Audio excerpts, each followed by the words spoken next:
Hello. How do you do?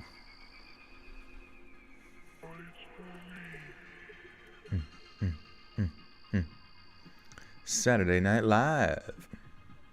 Let's go.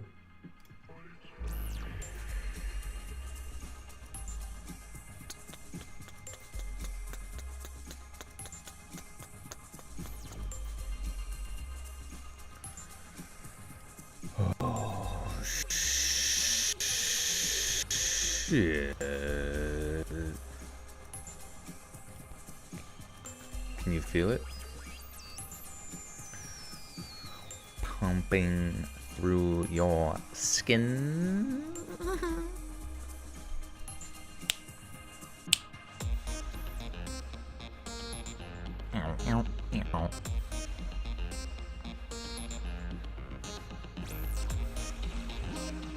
If you're not dancing right now, shit, I don't know what's wrong with you.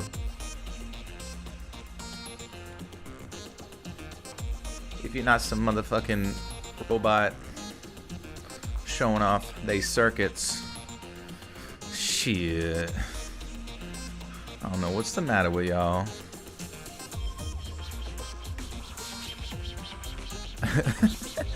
Sandra lost the key to the cock and ball torture machine, damn it. I guess you're just stuck in there, Jensen. Yeah.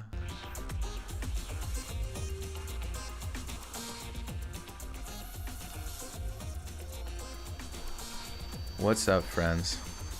Yeah, we're getting funky. It's bonus content time. I'm 18 days away from the fedora, so glad I found those years ago. What?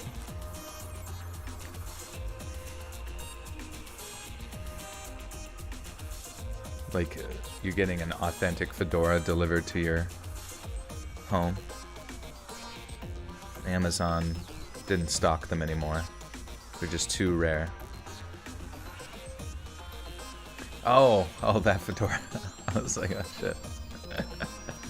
You're getting close. Let's go. Yeah, see, you gotta earn that shit. Pepino Dolce with the 5. Yo, Joel, what's up, my G? Hope all is well with you, my guy. Question: the music you played during the first 20 minutes, is that music you personally vibe with, or mainly for the stream to create the mood, or both? Take care, broski. Keep it in his way. Honestly, it's a little bit of both, I guess. Sometimes I think the music I probably pick is not the most vibeable for some. But I remember it off, like, out of my head, and I'm like, you know what, maybe they'll like it too. We only got about 20 minutes of it, so we gotta get it in while we can. Joel is so on that Zaza right now. That Zaza! That zippity zap zappity zip zip zappity zappity doo dah. Gotta make new icons for longer milestone peeps. I do actually. You have to remind me about that. Can somebody remind me on Twitter after the stream so I don't forget? Just yell at me. If I don't make them, you can cancel me. It's not Sunday, Tuesday, or Thursday. I know. It's one of them rare boner content days. David De La Rosa with the 2. Awesome, Joel. Happy Saturday. Good to see ya. Welcome, welcome. And Lisa Sislo, welcome to the Buttersock Cult. You now have access to bonus content. And soon you'll have access to more, because tonight, if you are present for greatness, you are present for some boner content coming at you live, which are some of my favorites, because this is part of the scariest stories you've ever heard series. 17K to go to 1 million. It was pretty funny. Somebody like mentioned that in like one of the more recent videos. It's like, we got to get this guy to 1 million subs, and I was like, I just jokingly commented down below. I was like, chop chop, you know. It was a little bit of a joke, and someone was like, what did he call me? He said, wow, humble much he called me a putz. He said, Jesus, you putz, humble much? You know, and it was just like, oh my God. I don't know if a putz is a racial slur or what, but I'm going to take it as such, and I'm on their way to their house.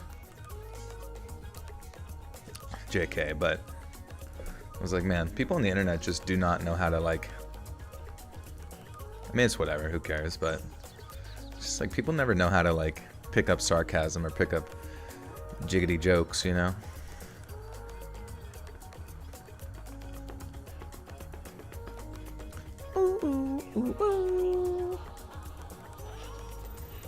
Scary stories to put in your butt. Exactly. They'll scare the shit out of you. Oh wait, that's an enema. It actually would be good. Like an enema brand that has like a ghost and they want to like exorcise the demons out of your ass. Yes, if you're in the chat, be sure to click that likey like button. Spank that like button on the nose.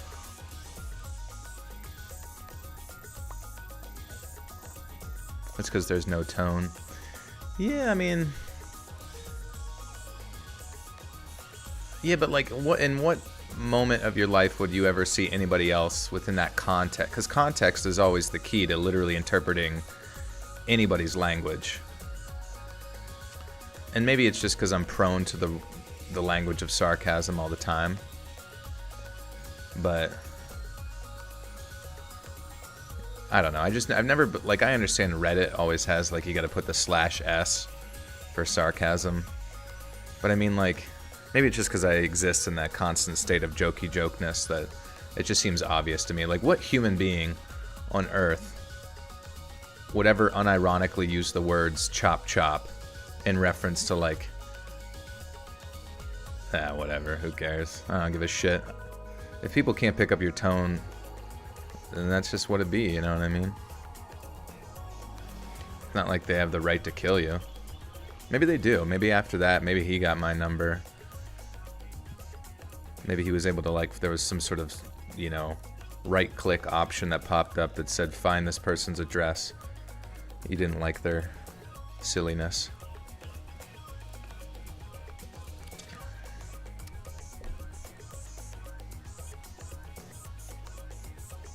Getting jokes and sarcasm require the people to assume the other person online is a good person, which, like, hardly ever happens anymore. I guess so, but I just figured, like, if you're coming to my YouTube channel and you're probably, like, relatively excited about the content and also, like, tangentially the success of the creator slightly, maybe,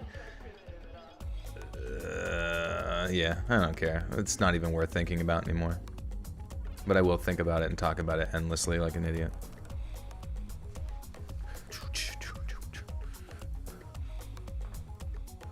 You read my chop chop comment and then you heard it like 5 minutes later in a reel. It was weird, such a rare phrase. Oh, that's funny. Yeah, dude, I feel like that's been happening like more and more lately with like you say something to a friend and all of a sudden you're being like suggested those exact items or something along those lines. Playing PUBG, listen to me, heck yeah, dude.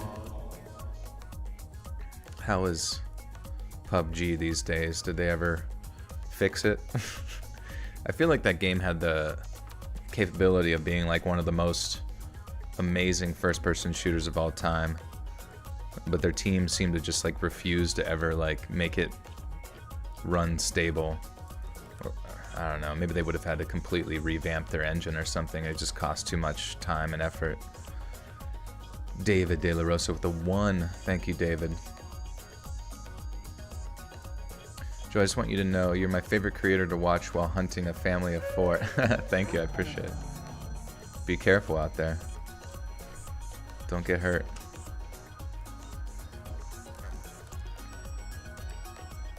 And Ash M, welcome back for 3 months. Hello, everyone. I always get excited when I finish the like bonus content because it just makes me feel like I accomplished something. And I can get the vultures off my back for 10 seconds. No, I'm just kidding. But it gives me a little bit of wiggle room. But what kind of, like, if I were to do a hip-hop rap album.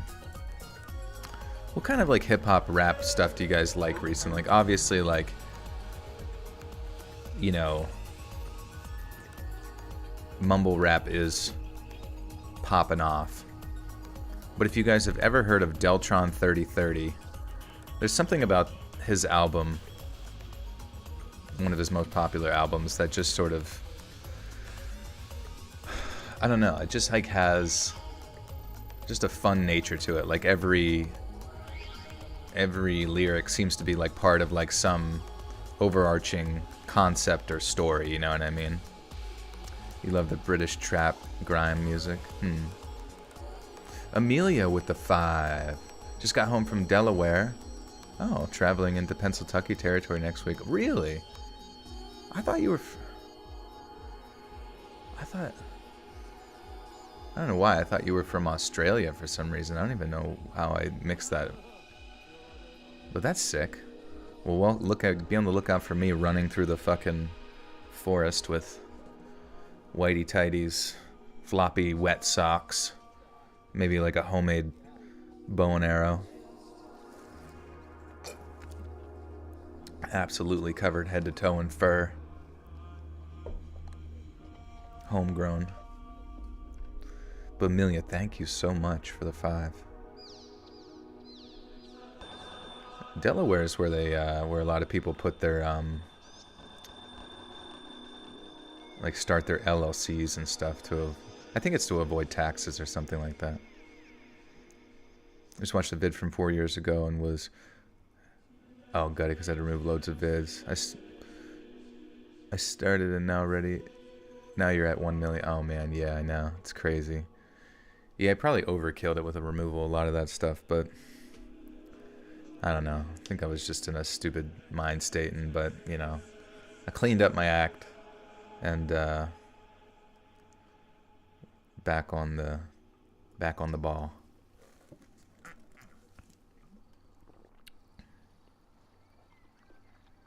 The Australia allegations came from, sorry.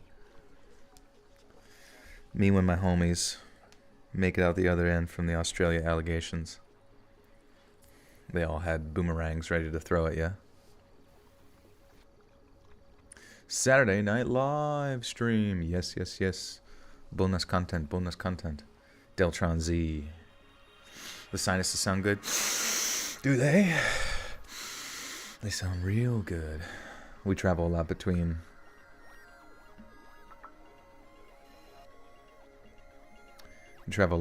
Philadelphia, Pitt, and Wheeling, almost mostly. It's not that far, but I'm sick of that stretch of highway. Should you go to Penn State University or University of Delaware? I don't know. I guess it's up to you. If you want to become an alcoholic, Penn State's the place. I hear they go hard. Delaware? I don't know. I've heard of Delaware University before as far as their football program, and same with Penn State as well. But Delaware sounds kind of boring, to be honest. Sounds like I'm sniffing lines of cocaine. Cocaine.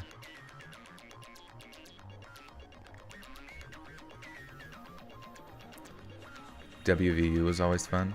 West Virginia. Out in the mountains. West Virginia.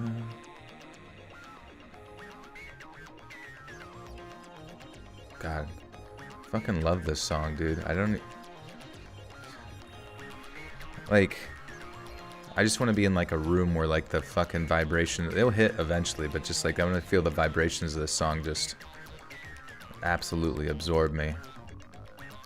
I don't really use drugs or anything like that, but sometimes music just makes you feel like you're on something. Every friend that went to Penn State is successful? Well, there you go.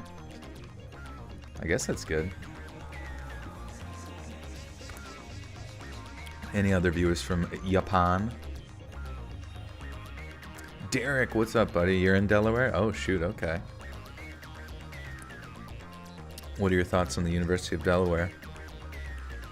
Oh, University of Delaware is supposed to be a top party school. Well, shit. I remember Penn State being in, like, Playboy magazine. Top party school. But I don't remember Delaware, but I wouldn't be surprised. Not a whole lot to do besides get fluffed up.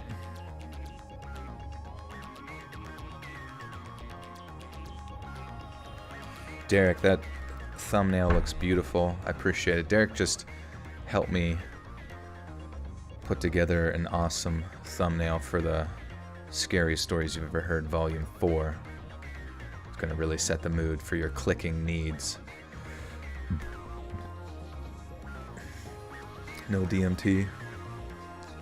I don't know, I'd be afraid. What's that, like, weird synthetic marijuana stuff?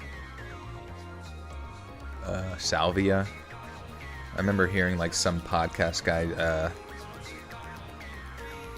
he did salvia and, like, lived an entire life as, like, a sea person for, like, a while. Had, like, a family that lived at the bottom of a lake. And then all of a sudden one day he went out to, like, outside and he looked up in the water surface and he could see his friend's face. And then as he went towards it, he, like, slowly fucking came out of his, like, high and realized that he was, like, in that room with his friends and they'd been fucking just stoned for, like, 3 minutes, but he felt like it was, like, half a year or something like that. He literally became a mermaid.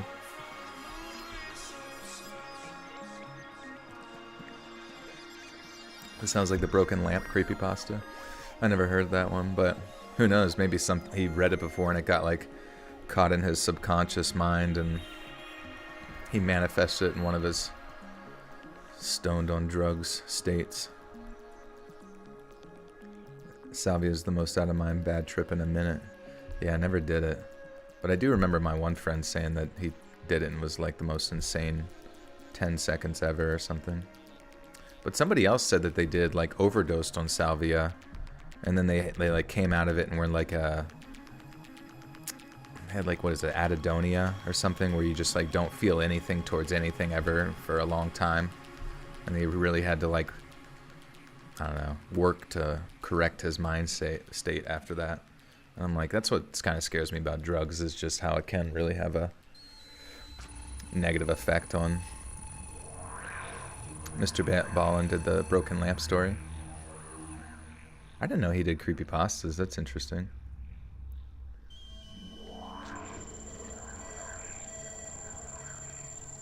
It's my man, Dad. My man. PP wraps in the burrito. Let's go. What's up, Ryan? I just seeded a bunch of salvia. I didn't realize you could smoke it. I have no idea, bro. Yeah, be careful with that shit. I would suggest against it. Unless you want to end up under a lake. Oh, it was a real story? Okay. What happens in it? If you take in certain prescription meds, some recreational drugs can cause serotonin syndrome, which is nasty. Yeah, dude. Fuck all that shit. You work at 9, perfect timing. Let's go. We got another minute here. So we got 3 stories tonight, but they're all creepypastas. So they should be really interesting, written by the beautiful Sam Riding. He has been a huge contributor to the members-only content, as well as assisting me with true crime research and that kind of thing. So I'm greatly thankful to him. What are your thoughts on analog horror, Local 58, Gemini, string theory? Yeah, I love that shit. It's cool as fuck. It's like a fun little, ARG? Not really ARG, but something like that. I think at one point, back when Local 58 was, like, really just starting before it got into millions of views, I was going to do a video on it to, like, kind of go down the line of, like, Nexpo and stuff like that, but I just didn't really have the manpower and mindset at the time to kind of keep up with everything and do analysis videos. You guys laughing like crackheads? You better be smoking crack too, just to keep it authentic, you know? There are many varieties of salvia, including annuals and perennials. Be extremely careful and educate yourself fully. Okay, that makes sense. Ever thought about doing OnlyFans? Yeah, I have an OnlyFans where I sell just, like, spread asshole cheek pictures and stuff, so after doing like thousands of them, it's hard to like, you really find the nuance in the lighting and the angles and all that good stuff, which is, it just becomes a new art form. Alright friends, if you like that, that's from the artist known as Secede on their album Vega Libre. But we're going to get into spooky mode.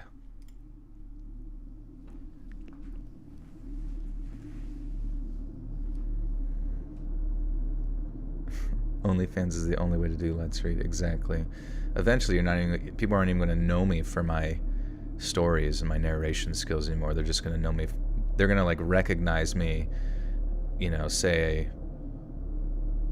I'm like, I don't know, old at a nursing home, and a nurse has to like wipe my butt, right? She's going to see me and be like, huh, that asshole looks so familiar. Is that Let's Read? The world famous top 0.000000001% of only flams.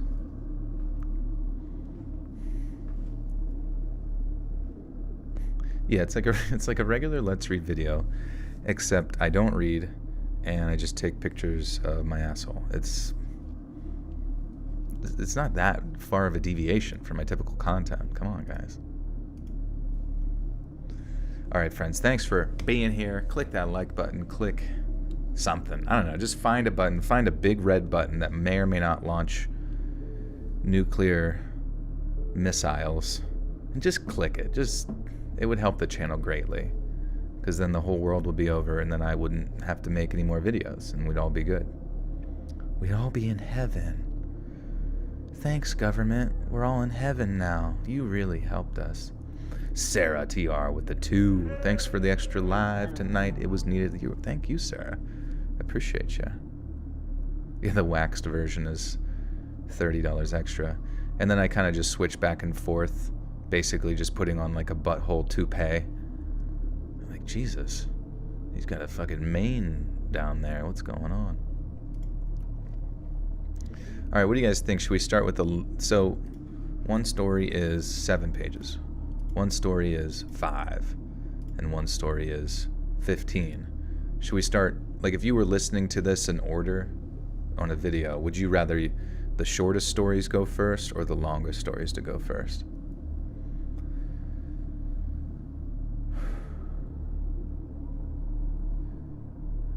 But it's basically an unsolved mystery what the actual purpose of dreams are. Well, I got high last night, and the answer came to me. Did it really? What was it?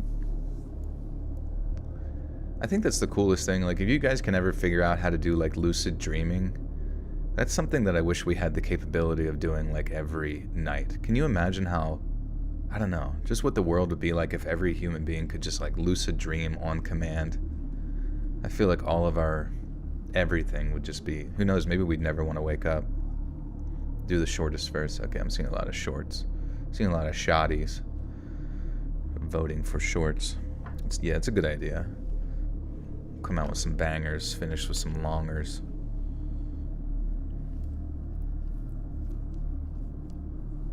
You just started reading Exploring the World of Lucid Dreaming. That's awesome. From what it sounds like, what they do is every time they wake up from a dream in the middle of the night, right? You have your phone or a notepad or something, and you just have to transcribe your experiences either through voice to text or just actually writing it down or typing it up, what your dream is. And you do it for all of them, no matter how many times you wake up in the middle of the night. And you just familiarize yourself with the realm of dreaming, I guess, and just like being more aware of dreams through that repetition.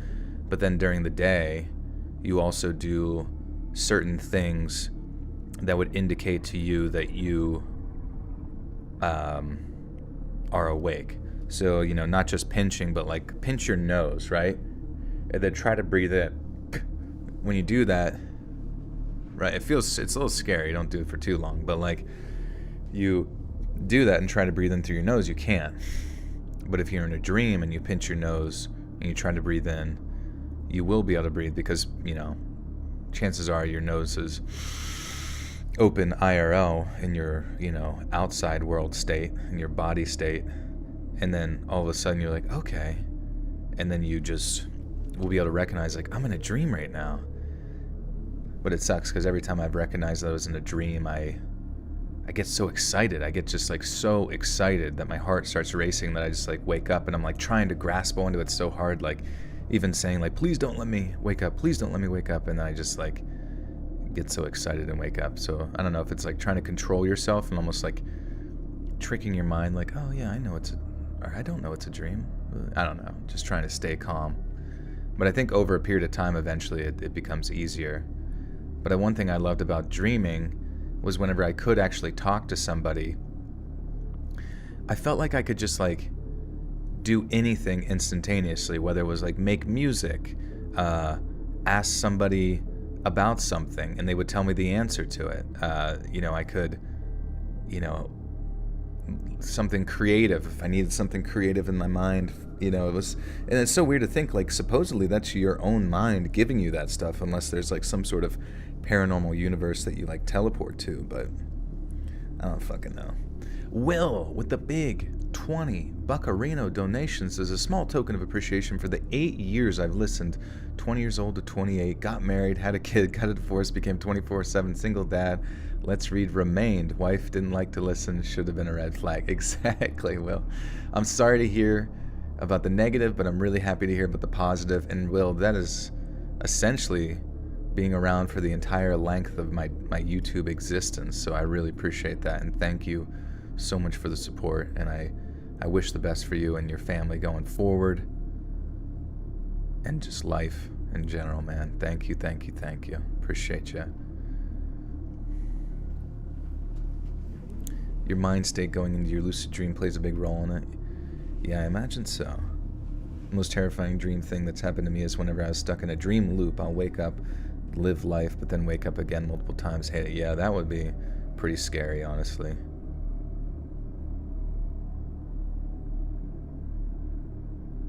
She's a 10, but she doesn't like Let's Read. Red flag. All true couples stick together with Let's Read. It's clinically proven. You just want to sleep without dreaming for once? Well, I imagine if you're going to a REM state, it's almost unavoidable, but some people are able to essentially not remember their dreams, but it doesn't mean that you won't dream. So maybe you're just like more prone to remembering them or something, especially if they're negative. I love controlling time in my dreams. I get power trips just making new timelines and doing whatever I want. Yeah, that sounds fucking sick. Like, it just sounds like the coolest video game you've ever played in your life, like the most immersive experience, the coolest movie, book, whatever it might be. You are just in control. And then there's no repercussions. It's like the best trip you've ever had as far as drugs go. But then you come to and all of a sudden, hey, you're rested, you're happy. Whatever you did there, it's like better than Vegas. Like, whatever happens in Dreamtown stays there. Except in Vegas, you go to bury a body, it's like they're gonna find it. They have a med for chronic nightmares. The only thing I can think of with nightmares, and I don't know much about it, is like, you Googled, REM sleep, rapid eye movement, REM. It's like an acronym, but there's different like cycles of REM sleep. I think the deepest one, I forget if it's 6 or something, is like where you dream. Your own meds for chronic nightmares? Interesting. Damn, that sucks. That would make dreaming so lame, or just sleep in general so lame, because you'd be anxious before bed. God, I'm sorry about that. I wonder if it's dietary though, because that's the only thing I can think of. Sometimes I eat like bad food before bed, and then my dreams are just bonkers and not comfortable. Nope, welcome back for 3 months. Says, hi Joel, thank you for everything. Thank you, Nope. I appreciate you. You still have access to bonus content, and let us kick off this bonus content here. I've been rambling for long enough, but as an aspiring writer of horror fiction, I want nightmares. Exactly, it's good inspiration. Just use chat, or I guess Bing has it now. Bing has like an AI writing companion thing as well. Wild, wake-induced lucid dreaming. Oh, interesting.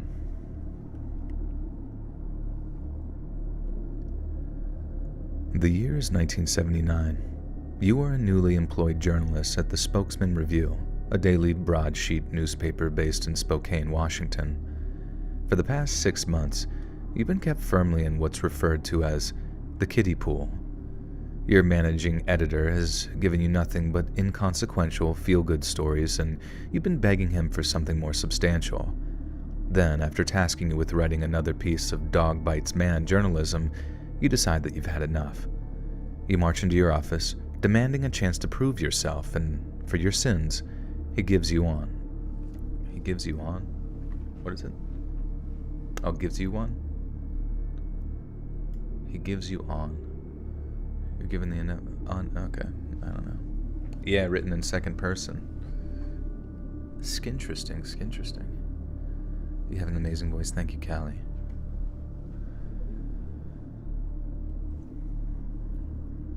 You march into his office, demanding a chance to prove yourself, and for your sins, he gives you one.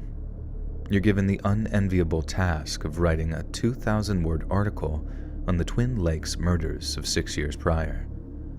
The crime remains unsolved and has become a subject of extreme controversy in the region for several different reasons. Firstly, the victims were 3 college girls on a weekend camping trip.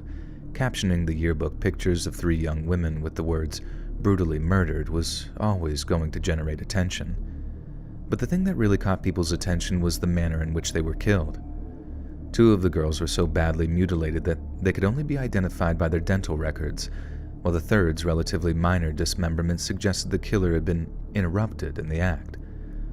This prompted state police officers to launch a public appeal, urging this mystery witness to identify themselves, but sadly, nobody ever came forward. Finally, after almost a year of stagnant investigation, an arrest was made. About 2 miles north of Twin Lakes lay the rundown log cabin home of one Robert Howard Colby.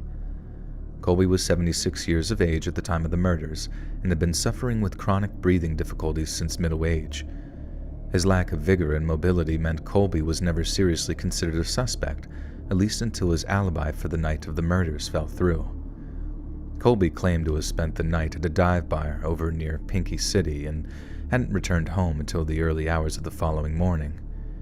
He confessed. Dude, I fucking love these, I don't know. I love these bonus content streams because there's just something it just feels like no pressure, even though I know that there's no pressure in general, but it feels like excessively no pressure.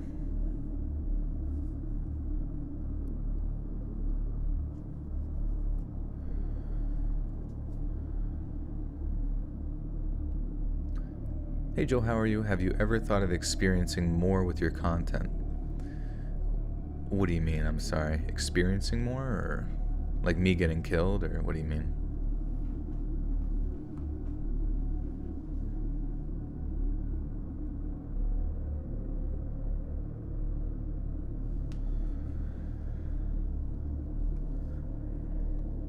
He confessed to driving while intoxicated, and a handful of barflies seemed pretty sure that Colby had stopped by at some point during the evening. Yet right as the cops were about to take him off their list of potential suspects, they were approached by a bartender who had been working the night of the murders. This bartender claimed to be familiar with Colby and confirming that he was indeed a regular patron. But on the night of the Twin Lake murders, Colby had not visited the bar, and despite the testimonies of its juiced-up patrons, I need to be repressurized. Guys, put the pressure on, please. Let me know some consequences of just if I don't do it right.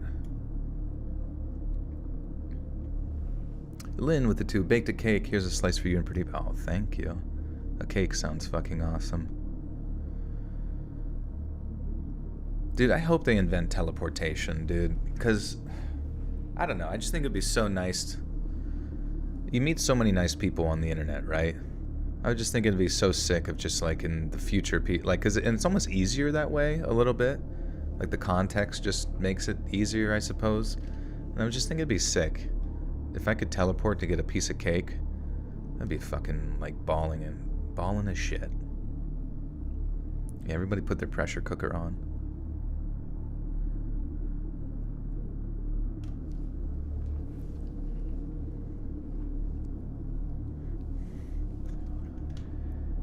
And despite the testimonies of its juiced-up patrons, the bartender had the security camera footage to back it up. When confronted with a lie, Colby became uncooperative, refused to speak without the presence of an attorney, and was subsequently arrested. However, coupled with the complete lack of forensic evidence, Colby's long-standing disability meant no prosecutor was willing to bring a case against him.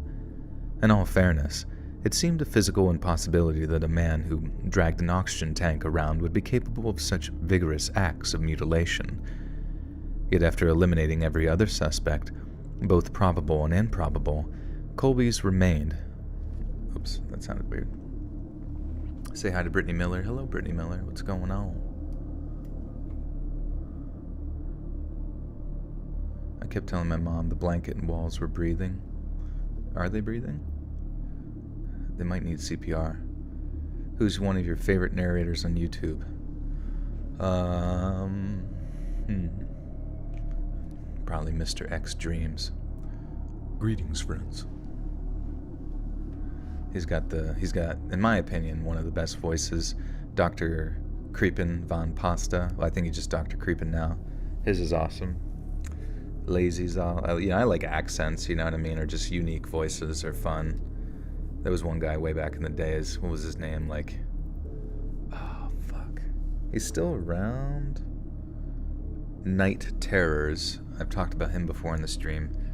There was something about, his voice that even with, a 2-hour creepypasta, I was just like, this is amazing. I'm literally here right now.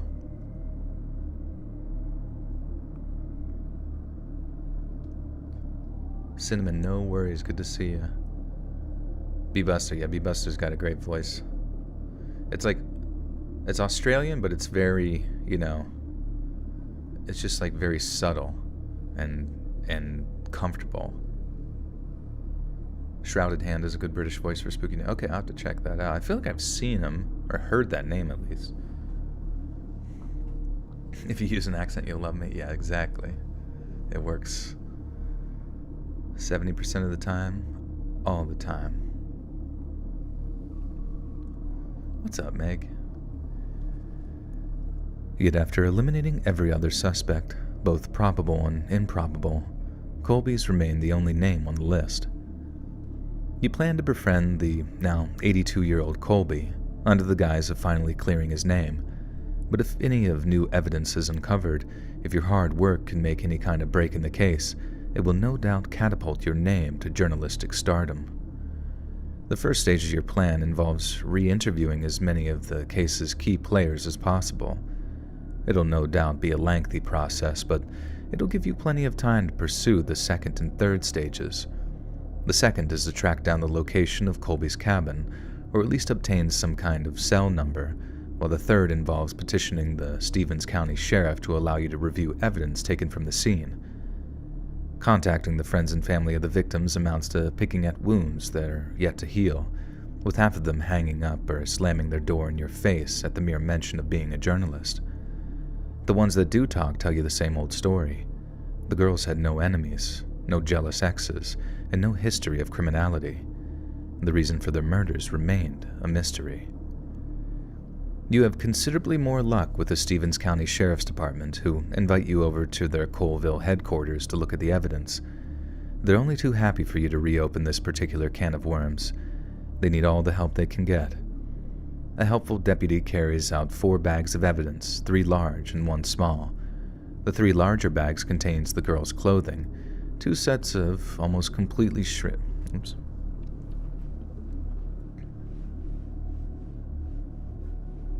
I suck in some random helium.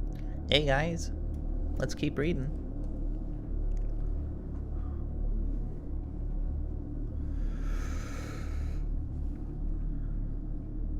Two sets are almost completely shredded and caked in a layer of Desiccated? Yeah, desiccated. Fuck. 2 sets are almost completely shredded and caked in a layer of desiccated gore, while the 3rd set remains somewhat intact. The 4th bag contains just one tiny. The 4th bag contains just one tiny item, a severely blemished coin attached to a broken necklace chain. The deputy tells you it's a Morgan dollar and that it belonged to the least mutilated of the 3 girls. Minted in 1878, one side boasted the shiny face of Lady Liberty. The reverse had once depicted the olive branch and eagle, and it now appeared as if it had been worked over with a blowtorch. According to the girl's parents, it was a gift from a grandparent following a visit to Nevada in the early 70s. As far as they knew, it had been pristine until the day she died, and nothing seemed to account for its disfigurement besides some mysterious source of white-hot heat. But if that were the case, where were the burns on the victim's body? Details of the Morgan dollar were never released to the public for fears the media would fixate on a relatively minor detail of a much larger picture. Yet according to the detective who worked the case, the Morgan dollar was the key. It was the last unexplored avenue. Work out how the coin became disfigured, and everything else will fall into place. You puzzled over it for weeks as you slowly ran out of people to question, until finally, all that was left was to interview Colby. By this point, Colby is practically bedbound and received assistance from 2 assisted living nurses 4 times a week. The fact he survived so long with such an advanced pulmonary condition is something of a medical miracle. 2 gold doubloons. What's one of your favorite foods? Mine? Friend, Anastasia, asks she always hears me listen to your videos. She thinks I listen to the radio. That's funny. I've got a face for it. I like lasagna. It's the best. Anything with chicken is amazing. Really anything with chicken. I realized that the other day when I'm just like, Jesus, I love fucking chicken. Not fucking chickens, but alright, anyways. The fact he survived so long with such an advanced pulmonary condition is something of a medical miracle, and it seems only a matter of time before he takes any secrets to the grave. You must secure an interview, and you must secure it soon. Despite his initial suspicions, Colby eventually agrees to a sit-down interview. He is clearly motivated by a desire to clear his name, perhaps as a way of clearing his conscience before finally meeting with his maker. Colby's cabin is difficult to find. He strikes you as a man who doesn't want to be found, but find him you do, and when the time comes, he's ready. Colby welcomes you into his small, secluded cabin. He lives as a hermit now, the oxygen tank now an extension of himself. He agrees that there were inconsistencies in his initial story, that he must have gotten confused regarding the dates in question. His condition makes him tired. Tired people forget things. You ask him where he was on the night of the Twin Lake murders, and he replies by telling you he doesn't remember. You detect an honesty about his... honesty.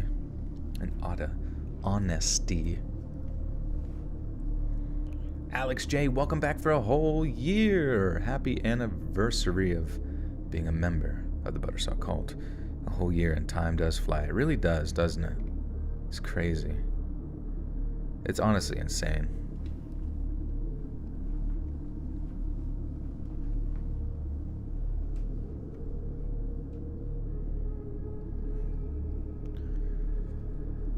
You detect an honesty about his answer, yet still he conceals something. You ask him if he knows who committed the murders. Colby is silent for a moment. His bottom lip quivers almost imperceptibly. Then, just when he seems on the verge of revealing a deep, dark secret, he simply shakes his head and remains quiet. There are no more questions to ask, at least none that Colby will answer. And before you leave, there is one final line of inquiry to exhaust. You ask Colby if you can shake his hand, and in response, he raises a feeble arm and holds out an open palm.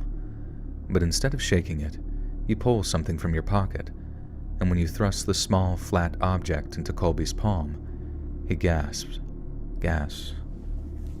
Oh, fuck. How do you say that word? Gasps. Gasps. Like the fact that you have to say the S at the end is so awkward. He gasps. Gasps. Gasps. Gasps. Like the fact that you have to say at the end is so strange. Gasps. Gasps. He gasps. Well, it's like happening in the moment, so it's like, it's not an ED, it's an S. Like he gasps.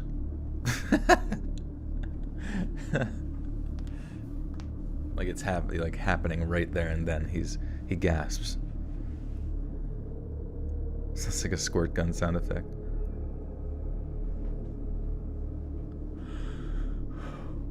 I'm saying it right. It just feels weird, doesn't it? Feel strange. Next.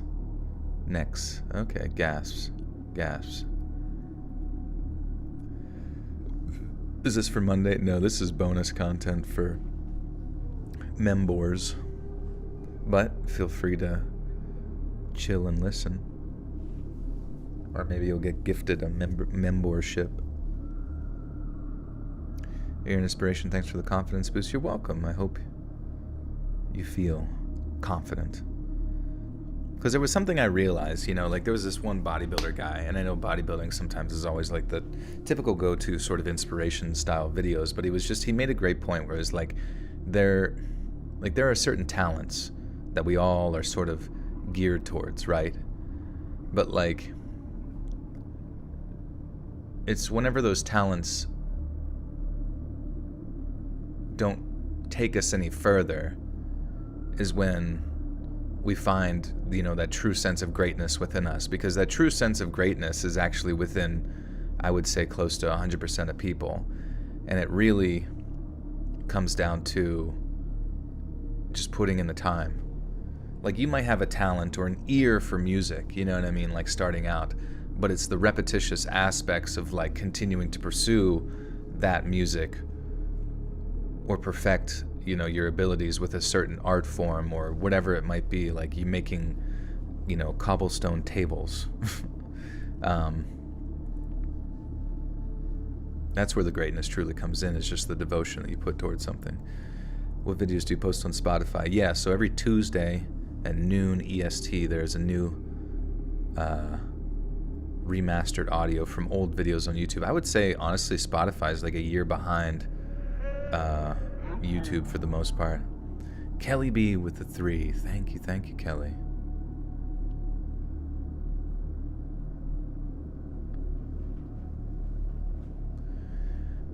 And Danella with the 5 says, bonus content, woohoo! Your live streams are my favorite. Thank you, Danella. Am I saying that right? Or is that an I? Is that an I or an L? Oh, it's 2 L's. Yeah, Danella. Sorry. Gifted a membership? Yeah, sometimes there's like people gift memberships with, like, it gives you the green name. If you see anybody with a green name, that's a member, and they get little bonus things. When am I dropping the rap track? It's gonna be a while because gotta produce the musical aspect, but I just wanted to kind of get your guys' thoughts on it before I jump into something like that. But I think it'll be fun. He gasps. But instead of shaking it, you pull something from your pocket, and when you thrust the small, flat object into Colby's palm, he gasps. You see, the night before your meeting with Colby, somebody placed an envelope in your mailbox. The next morning you opened it, and inside, you found an 1878 Morgan dollar, one made almost entirely of pure silver. Accompanying the small coin was an anonymous note. Make him touch it, it read. Following Colby's gasp of pain, you hear a faint sizzle, then your nostrils detect the Following Colby's gasp of pain, you hear a faint sizzle, then your nostrils detect the telltale smell of burning flesh. Colby jerks his hand out of your grip with a sudden and surprising strength, the silver dollar falling to the ground. He looks down in his trembling palm, a small circular burn now visible on his withered, leathery flesh. When his gaze returns to you, you recoil in horror. His eyes look different. His face looks different. He is changing. You run, faster than you ever ran in your life, out of the front door of the cabin and back towards your car.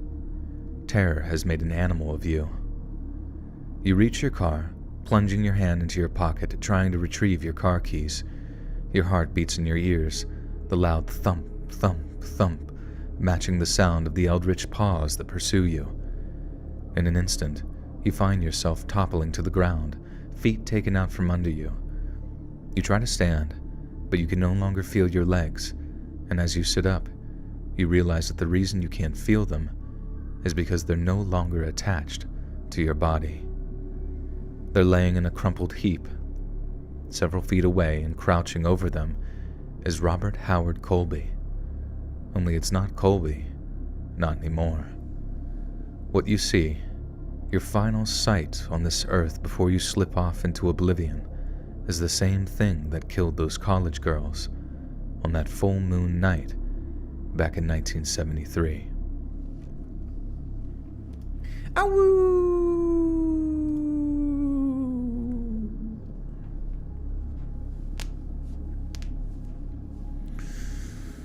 Oh, better than being stalked by a cougar? I don't know.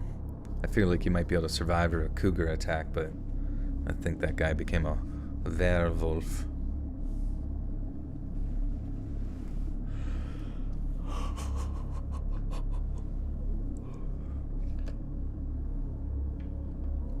Your Reddit story got 22 upvotes and still hasn't made it into a video. Maybe it wasn't scary enough. No, I'm sorry, yeah. Sometimes it's just a case of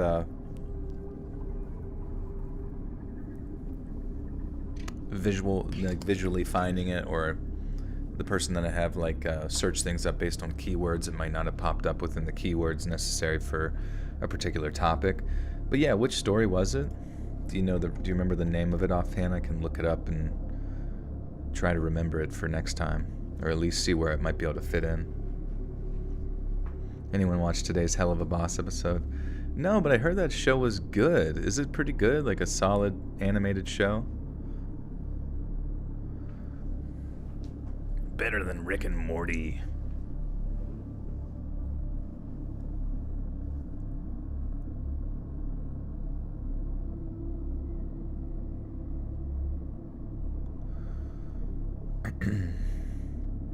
It's a good show. Nice.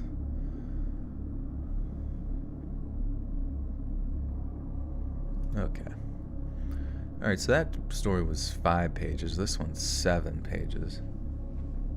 You gotta submit a story, it's wild? Yeah, do it up.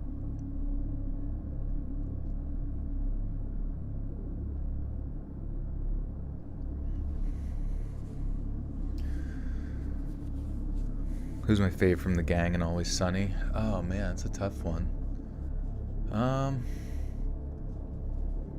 I mean, they're all funny in their own unique way. You know, like Frank is hilarious, gargling milk or whatever the fuck, and he's the trash man. Dennis with his just that psychotic monologues that he goes on are amazing. Mac in his sort of like, I don't know, he's like somewhere in between like an ultra religious guy but also like closeted homosexual. And then Charlie in his zany, paint sniffing ways. And Dee, she's a bird, I guess, or something. It's all good. Good stuff. Yours is Dennis. The acting is unreal. All the micro expressions are amazing. That's a good point. Yeah, I do love whenever he breaks into his I'm a serial killer type thing. It really sticks with you, like how he expresses that, and it's pretty awesome. Note ice me. In the end, a demon told me and my sister get out of the house. Wait, what are you guys talking about?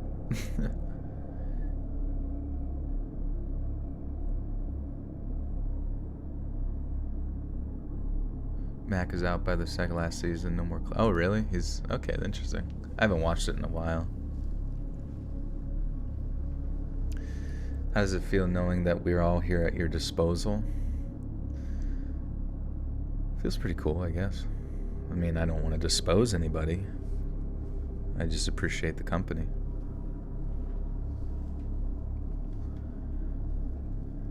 In the year 1803, Captain William J. Holcomb of His Majesty's Royal Navy received orders to set sail for the coast of Spanish Argentina.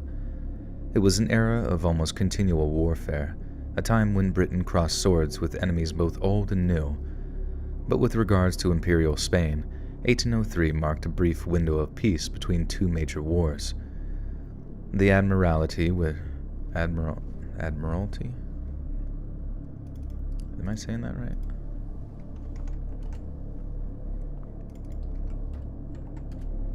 Admiralty. The Admiralty. Oh, okay. Admiralty. Have you tried the Admiralty? You can't remember the name of the pill that improves your memory. Is that irony? I guess so. I mean, I think there's a lot of different ways to improve memory without just a one pill. You think Dennis goes the furthest out of his comfort zone for the show? Yeah, I mean, I don't know. Those actors are interesting because, I mean, they've had, obviously Danny DeVito, but they've all had some decent success on the side with different things. But it's hard to, like, see them elsewhere and not see them as exactly who they are in the show.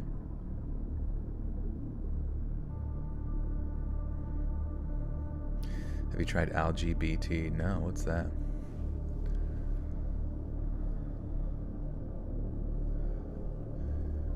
The Admiralty wished to take advantage of what was sure would be... The Admiralty wished to take advantage of what he was sure would be a short and volatile ceasefire, and so Captain Holcomb was dispatched on a top-secret reconnaissance mission. Disguised as a team of civilian naturalists, Holcomb was to sail a 40-man clipper along the coast near Montevideo. Montevideo? Montevideo. Is that a place? Montevideo. Montevideo is a place like Blockbuster, but more local.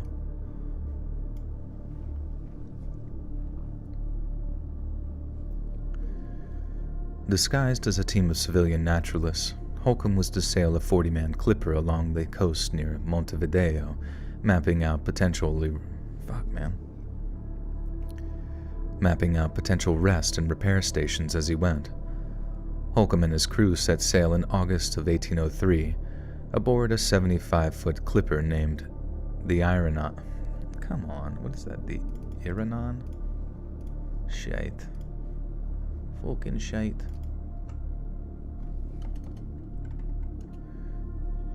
Iranon? I don't even know. Norma Joe with the 4. Thank you, Norma Joe. Appreciate you. I've been sucking up to my spouse in the game. Wait, what are you talking about? Haven't caught her live in a minute. Well, welcome, Kurt. Good to see ya. The walking in the attic that went all the way across but never back just started in the same place I went across. Oh, that would be creepy. I could see that in like a scary movie where you're like laying in bed and you hear it and, you know, almost like follows your eyes and follows the camera across the roof with the sound. But then all of a sudden it starts back on the other side again and you're like, what the fuck? Do I have any indoor plants? No, sadly. I used to have an orchid, but I was not good at taking care of it and it exploded.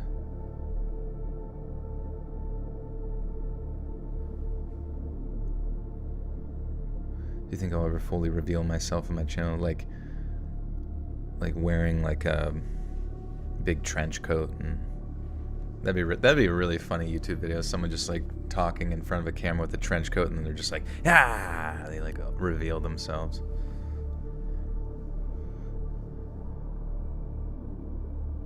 You can't keep succulents alive. That's okay. We try our best.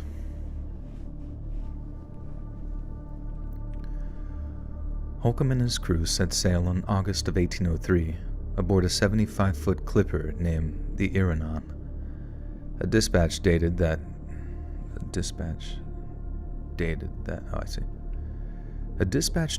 November spoke of steady progress being made, but following its delivery, Nothing more was heard from Captain Holcomb or his crew.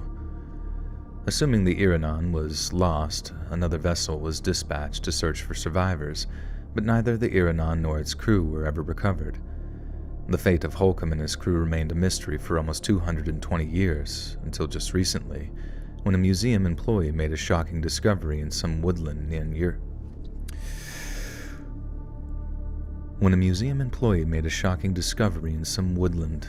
Uruguay's eastern coastline. It was a lockbox, sealed and hidden for more than 2 centuries, and inside it was a small leather-bound journal. The journal was discovered to have belonged to a Royal Navy midshipman named John Pullings, who had served under none other. That sounds so strange.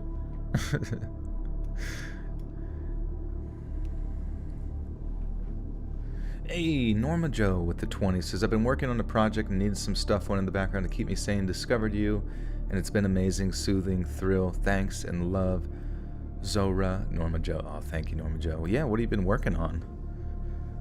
I always enjoy when people discuss their current projects. But thank you for the 20. The demon in the basement told us to get out, and a raspy voice coming from the basement. My sister and I fled the house that night. Then what's going on? This story is unraveling itself in the chat.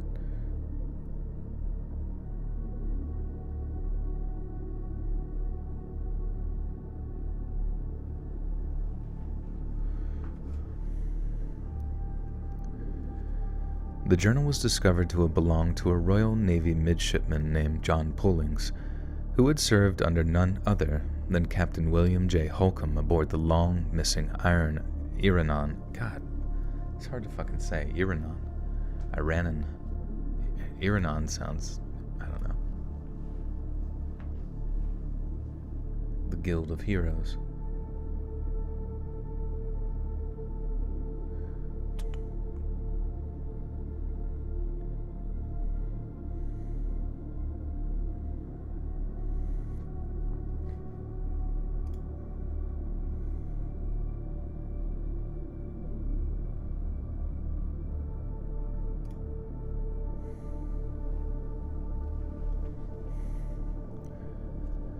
The journal was discovered to have belonged to a Royal Navy The journal was discovered to have belonged to a Royal Navy midshipman named John Pullings, who had served under none other than I don't know. Why does that sound so unnatural? Who had served under none other than Captain William J. Holcomb aboard the long-missing Iranon. The journal was immediately airlifted back to London, where for almost a year it has remained under lock and key at Britain's naval... I'm getting worse, Jesus Christ. The journal was immediately airlifted back to London, where for almost a year it has remained under lock and key at Britain's Naval Intelligence Headquarters in Whitehall. Until now. The following is an abridged version of Midshipman Pulling's journal concerning the events of the 5th to the 12th of December 1803. 5th of December 1803. Discovered a small Portuguese trading post near the mouth of Lake Patos.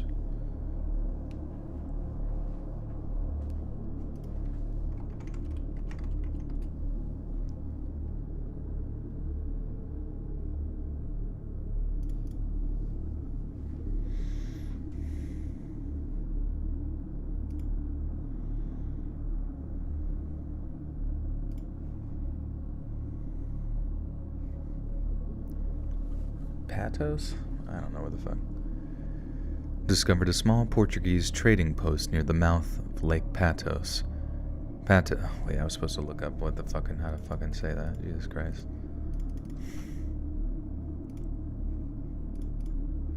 Patos, okay. Do I have on a normal video? Probably like 100 or more.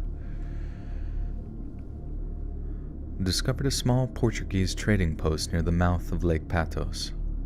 Patos was big enough to shelter a large fleet, while Sailor's Island would make a fine stopover, but we push on into Spanish waters to complete our undertaking. A team of naturalists from the British Museum sail with us, ignorant of the fact that they serve only to cloak our true intentions.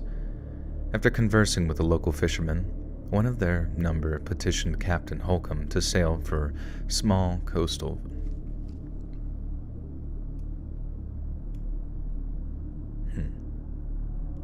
One of their number petitioned Captain Holcomb to sail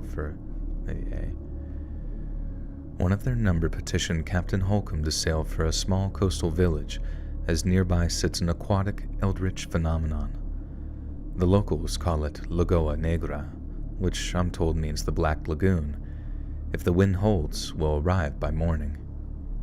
6th of December, 1803. The local twerksman.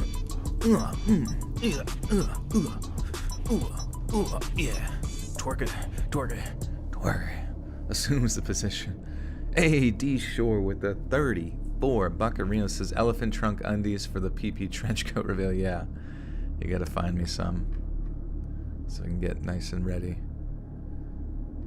The first flasher YouTuber.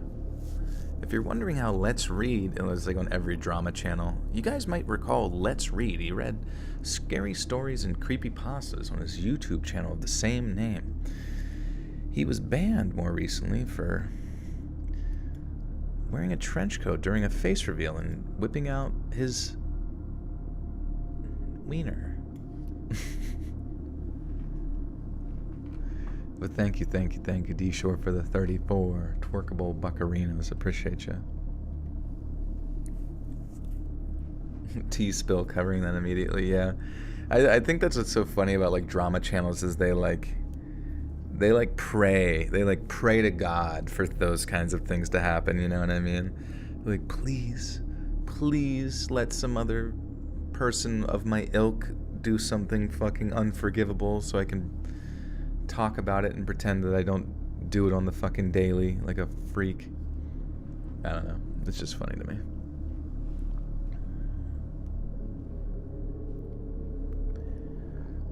"3 miles inland lay an astonishing sight. A vast lagoon." Wait, did I miss? Oh, I think I missed make that. Did you ever think when you grew up you'd be a cult leader? I had my inclinations, I suppose.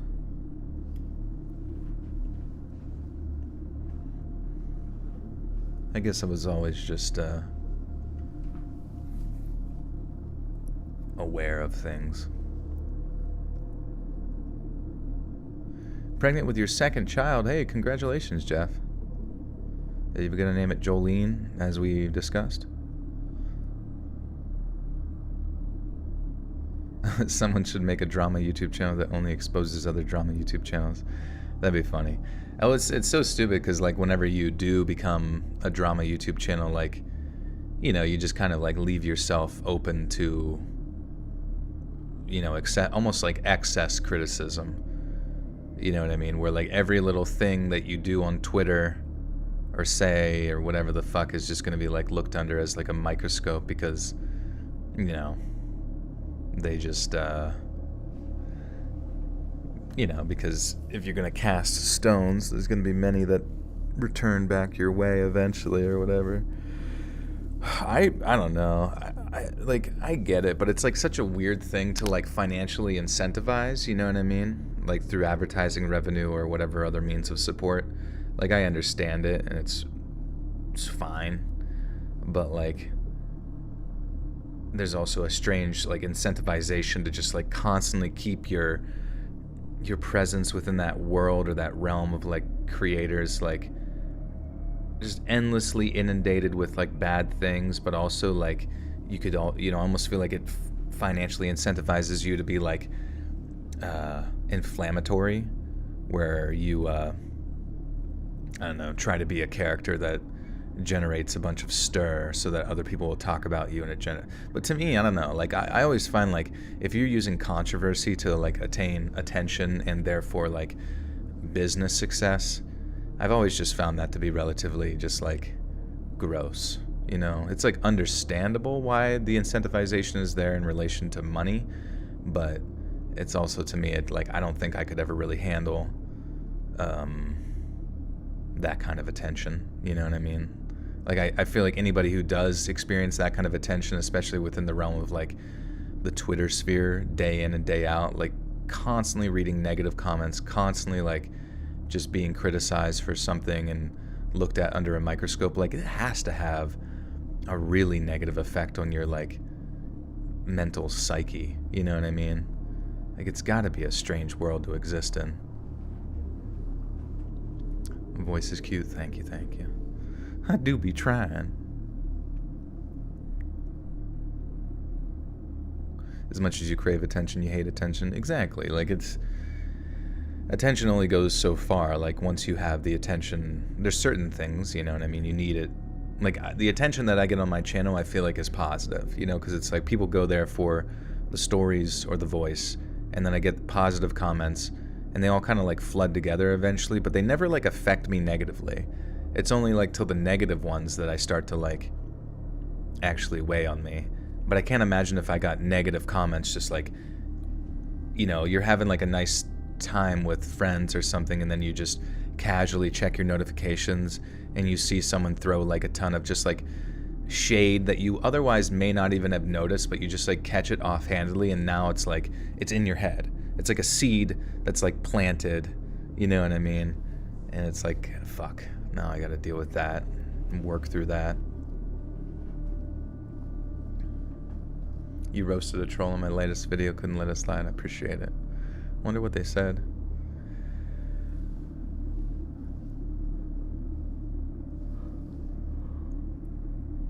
Hey Sanchez, what's going on? You listen while you draw and paint, keeps me focused. Nice. Yeah, a lot of people say that the voice helps them focus as well for studying and stuff, which I think is cool. You know, I feel like doing tactile things like drawing and other things like that would be of assistance there. I feel like whenever I studied back in the day, I like needed music that didn't have any lyrics, so I could like kind of like clear out my mind the most. I feel like if I listened to a podcast or somebody talking, it might actually distract me, but at the same time, all of our minds kind of operate. Why does the negative stuff always stick more? I guess just because it's like such a contrast, you know what I mean, to everything. Because it's like, imagine if you know, you're the emperor, and every day you wake up and everybody constantly, you know, shows up and gives you their best flowers. Like, that's the way that they show the respect to you, is giving you flowers and endless flowers. And you love the flowers, and they're beautiful, and you love seeing the beautiful flowers, but eventually you get a little bit sort of used to seeing all of those flowers all the time, and then all of a sudden somebody brings like a rotten fish and puts a rotten fish in front of your altar, you know? And you just don't understand why they brought you a rotten fish, but it sticks out so much more because it's certainly not a flower, you know? It's just gross. Yeah, bad news always travels faster than good news. This always comes in corporate settings. Exactly, yeah. Egg snackly.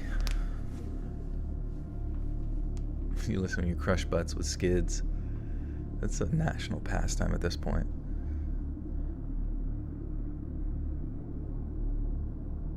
Do I like roller coasters? I do like roller coasters. When I was little, I didn't like roller coasters at all. I was terrified of like doing those like just normal roller coasters, but then like especially the ones that went upside down, I just assumed that I would fall out and die. Like, that was just guaranteed. But then I remember going to a park here in Pennsylvania called Hershey Park, and they had just installed this one roller coaster called the Great Bear, and it was more of like a modern roller coaster where you were kind of like hanging off of it, but it was just like the smoothest experience ever, you know? And I'm like, damn, all these like modern roller coasters are like comfortable as shit. Also, I forget which park we went to.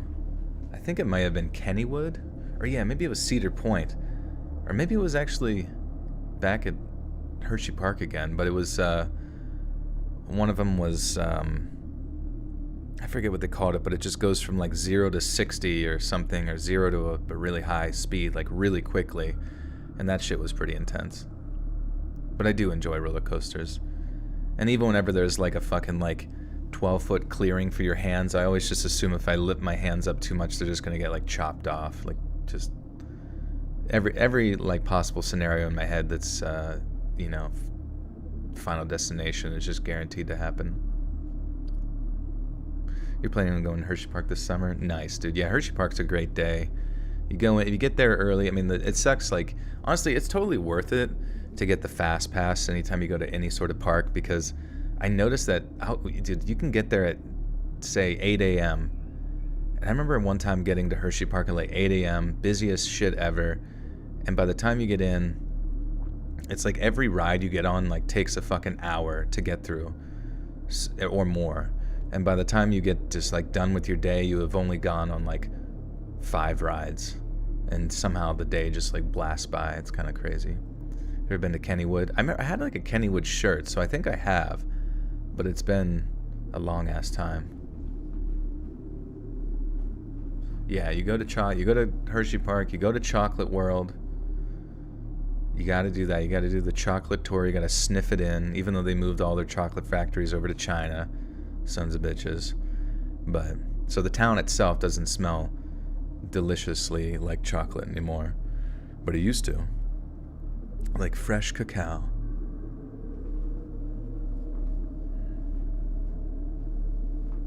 I remember going there more recently, a couple years ago, when it was like they were doing construction, and it was just the worst ever. Like, most of the park was like destroyed, and like just to get into the park, everyone was just like funneled down this large entranceway, so it just felt like we were all being led to the slaughter. It took so fucking long.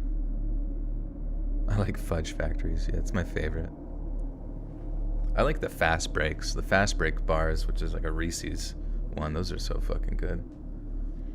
What are you smelling is what you're selling. Joel's Hershey Highway, yeah. You guys gotta ride that ride when it comes out. It's gonna be sick. How tall am I? I'm 5'10". Okay, where even am I? The local fishermen were correct, and the naturalists are elated. 3 miles inland lay an astonishing sight, a vast lagoon at least 10 miles wide, with water clear as crystal, but with a bed as black as coal dust. It appeared as a powder burn on the otherwise verdant landscape, and the naturalists intend to return at dawn to collect samples of the obsidian-like glass which lines its bed. However, Mr. Andrews, the ship's carpenter, grumbles that the place is cursed, and now the naturalists doom us by disturbing it. Most of the senior officers dismiss Mr. Andrews' claims as mere flights. Flights or fights? Flights of... okay. Most of the senior officials dismiss Mr. Andrews' claims as mere flights of fantasy, but below deck, his words hold a great deal more credence. In days past, Andrews lost an eye whilst doing battle with the French, yet the crew believed that while Providence once saw fit to take something away from Andrews, it also granted him something in return. Now, Andrews not only sees what is and what was, but also what has yet to pass. Of course, such nonsense is typical of the lower ranks, but at sea, such superstitions must be respected, at least if one is to avoid courting a mutiny. In the meantime, our eyes remain peeled for any Spanish or French warships. 7th of December, 1803. Perhaps the most testing day of my career thus far. At dawn, a small shore party escorted the naturalist to the lagoon. The remainder of the crew occupied with regular duties. An unease over the lagoon was assuaged by Captain Holcomb, who promised that no samples would be brought back on board, but crew remained unsettled. Shore party returned midday, with the naturalists claiming to have uncovered some variety of submerged cavern. They sought the assistance of men with diving experience, but none volunteered until the professor promised to generously grease the man's palm upon our return to Portsmouth. Portsmouth? Portsmouth,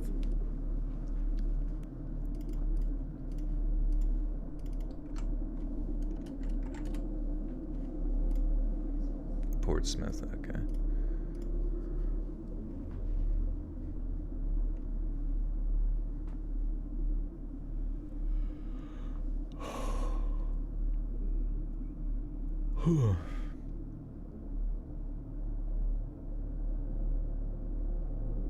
Portsmouth.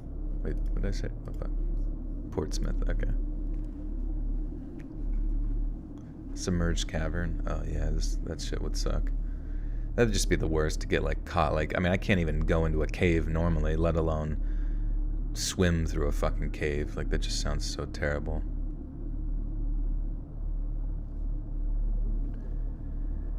They sought the assistance of men with diving experience, but none volunteered until the professor promised to generously grease the man's palm upon our return to Portsmouth. A deckhand from the county down named Parkhill reluctantly volunteered, and together they returned to the lagoon. 7th of December 1803 continued. Shortly after 4 bells, a deckhand returned to the ship to raise the alarm. There had been an accident at the lagoon, and Parkhill had been dragged unconscious from murky waters. When we arrived bearing a stretcher, we found him in a terrible state. The flesh on his face and neck were horribly swollen, and ran with a network of inky black capillaries.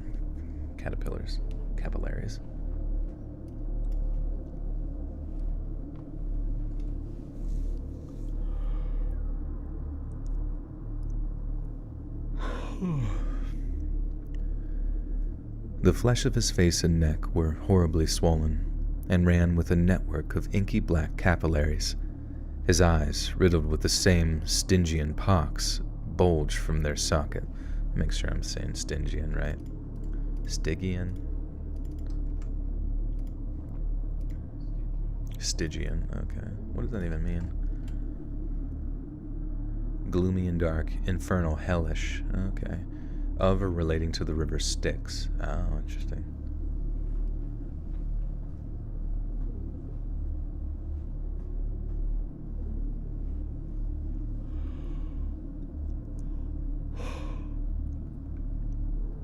His eyes, riddled with the same Stygian pox, bulged from their sockets, and he struggled to breathe as he slipped in and out of consciousness.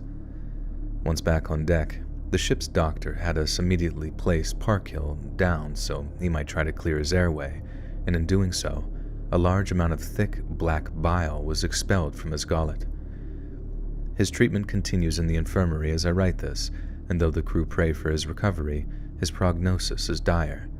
The doctor simply had not seen anything like it before. As a precaution, Captain Holcomb has ordered that the Parkhill and the doctor be quarantined, and all are forbidden from returning to the lagoon. But I fear that the damage might have already done. 8th December, 1803. Mr. Parkhill passed away during the night. A short funeral service was held, with the captain reading a short Bible verse as crew gathered to pay respects. There was melancholy, but also relief. The doctor displayed no symptoms of that which manifested itself so swiftly in Parkhill, meaning his body poses no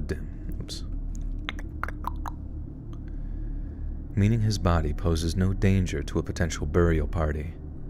Captain Holcomb ordered 3 men to row Parkhill's body out to stronger currents to afford him a proper burial at sea. They departed late in the morning, but the hour of their expected return is come and gone, and the burial party are nowhere to be seen. All are deeply unsettled. It seems impossible that the 3 sailors in a boat could simply vanish in broad daylight. Theories differ from man to man, but when old Mr. Andrews said, "The lagoon took them," and I'm ashamed to say his words sent a chill through me. 9th of December, 1803. Deeply disturbing discovery this morning. Mr. Parkhill's burial shroud floated past the ship's aft. First mate pulled it from the water to find that the stitching had been cut, clean and deliberate. A weight of hope had been restored, but desperation for answers has also fueled wild Damn, I gotta pronounce my fucking words, bro. I just keep wanting to just mix them all together in a big pot of word stew. Happy Catterday, give Pradeep a snuggle for me. I shall. Where is the boy? Certainly not here, it seems. Certainly not here. Down in the cool darkness. A weight of hope had been restored, but desperation for answers has also fueled wild speculation, and talk of sea monsters is rife among the crew. I put no credence in such tales, but I cannot help but wonder of the burial party's fate. We remain anchored in place for the next 24 hours. Search parties will be sent out in the morning. We pray for our comrades' safe return. 10th of December, 1803. Another disturbing encounter this morning. No luck recovering the burial party, but came across a group of native tribesmen keen to trade. They joined us on our return to the ship, but became extremely agitated upon discovering where we were anchored. Captain Holcomb tried to calm the men down, but they twice pointed off in the direction of the lagoon before uttering loud, frightened but unintelligible protests. When the Southerly Patrol reported back with no sightings of the burial party, Captain Holcomb ordered us to set sail immediately. He too is now convinced of the lagoon's danger, and much to the approval of the crew, he seeks to distance us from it. God willing, should our missing comrades have survived, we can return them to the ship on our homeward journey. I and some others...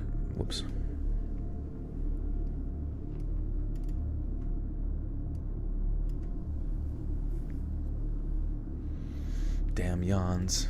Damn yawns. You're 6'1", but both my parents are like, well, they gotta be like 5'8" or something. They come up to like my chin. My pops probably comes up to like just above my chin. They'd be little as fuck. You should beat them up, right? You know, like whenever people are smaller than you, it just means that you should beat them up. Because, like, what else are you supposed to do with a little person? You have to show them that you're a dominant beast. Especially your parents. Just kidding. I and some others remain optimistic of this outcome, but the lower ranks seem quite sure that something deeply unnatural is at work. The 11th of December, 1803. Anchor dropped just after nightfall. Another double watch, more uneasy sleep. What little rest I had was disturbed by the screams of a watchkeeper, who was found frightened half to death at his post. When asked what had startled him so, the watchkeeper claimed to have sighted none other than Mr. Parkhill standing on the foredeck. Having sailed with him for years, the crewman recognized Parkhill's face instantaneously, but the way in which he moved was far from familiar. There was no life behind Parkhill's eyes, and his movements were clumsy, as if he were the marionette of some unseen being. Fear and urgency propelled him to raise the alarm without further questioning, but when the other watchkeepers ran to the foredeck, Parkhill was gone. After any suggestions of illusion or delusion was violently dismissed by the terrified watchkeeper, we searched the ship from top to bottom, but neither Parkhill nor the other missing sailors were anywhere to be found. Fearing that further exhaustion will only worsen the situation, Captain Holcomb ordered us back to quarters, but few take to their bunk with the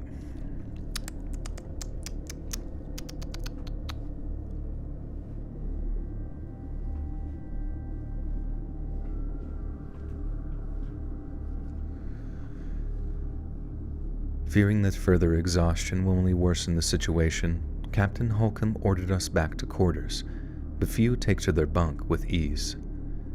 11th of December 1803, continued.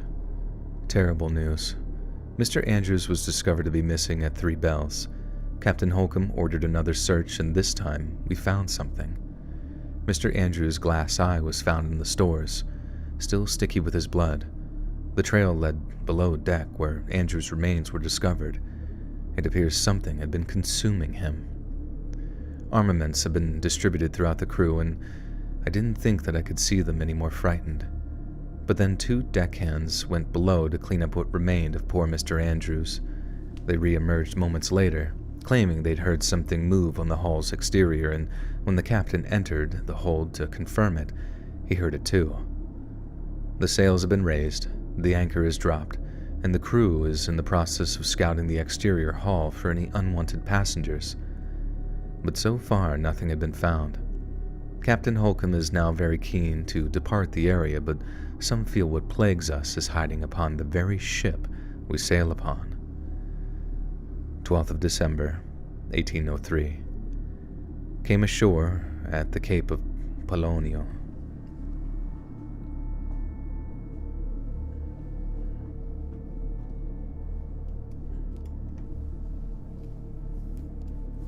What's the narrator's name? I forget. Is the next live on Tuesday? No, I'll do another live tomorrow, probably. Well, yeah, most likely, because it'll be for Monday's video. This is just bonus content.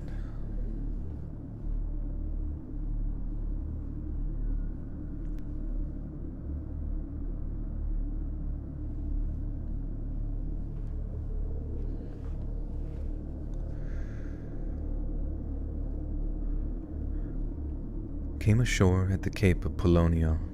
Captain Holcomb has ordered the ship set ablaze, and never in my life have I been so frightened, yet so without knowledge of what I am frightened by. Just after first light, a deckhand named Collins climbed the mizzen to wax the rigging. He came tumbling back down just moments later, minus his head. Something was up there, having wound itself around the top gallant in a horribly unnatural manner. Mr. Collins had disturbed it, and he had answered with his life. At first, we plotted to smoke the thing out before shooting it, but after getting a better look at it from each adjacent mast, Captain Holcomb ordered the Iranon to be scuttled with oil and match. No one knows what has plagued us these past few days, but the ordeal has renewed the faith of even the most jaded of Christians. Nor do we know how we'll be returning to England, but all agree that a march through poisonous forests is preferable to another moment with that thing aboard. Now we watch the ship burn, uncertain of our future as we say silent prayers that the thing that used to be Parkhill, that creature from the Black Lagoon, will return along with the cursed Iranon. Epilogue. The entry on the 12th of December marks Pulling's final journal entry. The remains of the Iranon and its crew have never been recovered, and their fate remains a mystery. To date, London's Institute of Archaeology has funded 2 separate expeditions to eastern Uruguay. Yet despite the efforts and expertise of the researchers, we are no closer to understanding what happened than we were 200 years ago. Parkhill's initial symptoms are consistent with some variety of venomous sting, but naturally, no toxic substance on Earth would explain the sightings of him following his supposed burial at sea. Some have suggested that disease was to blame, and that a hallucinating Pullings made for an imperfect narrator, while others have purported that ergot poisoning... Ergot? Is that a thing? Ergot. Hello, my name is Ergot. Ergo. Ergot. Okay. So this is a true story? No, this is a... These story themes are actually realizing... This is creepypastas for bonus content, but these story themes are actually based on monsters from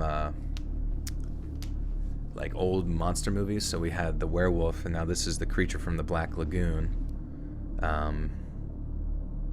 I think one of you guys actually gave that idea for Sam, which is a great idea. I passed that along to him for bonus content. He was like, I'm on it, mate. It's gonna be fucking sick. And then also, yes, the Hershey Squirts. One of the most wretched beasts out there. That'll probably be the next story.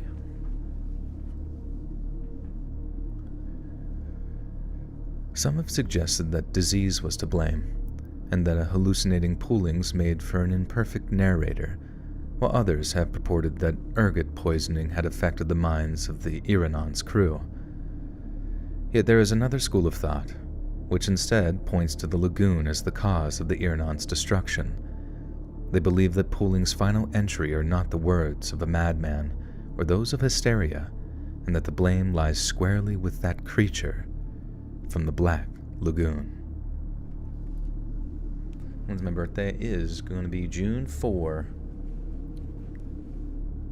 Creepypastas, Nightmare Noodles. That'd be a good creepypasta channel name, Nightmare Noodle.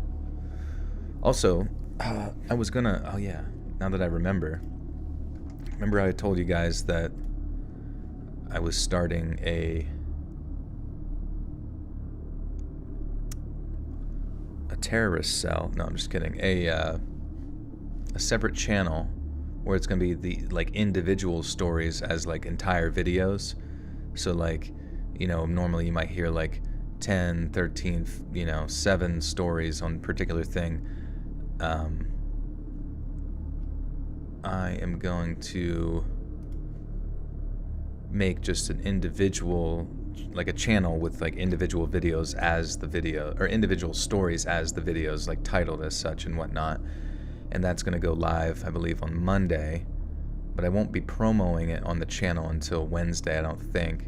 But if you guys want to subscribe to it early, I'm going to link that there, and maybe the mods can hang on to that. It's called Let's Read Clips.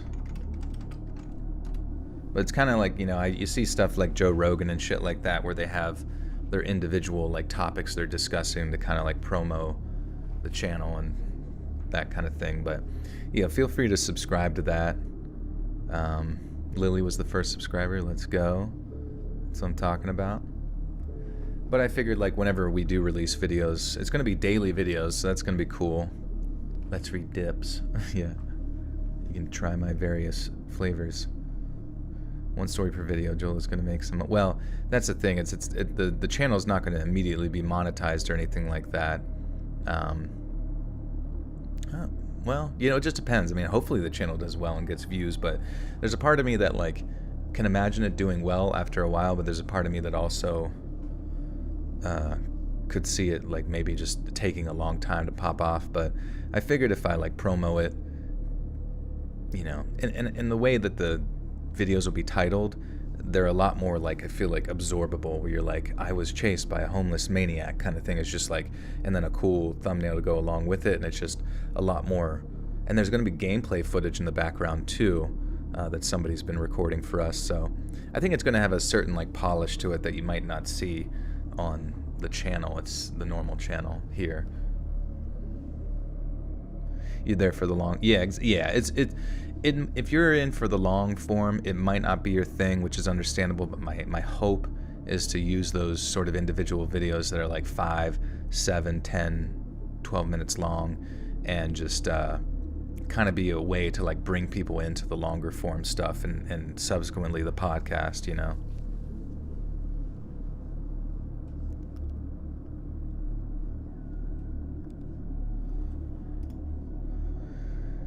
All right. So, this last story is the longest of the evening.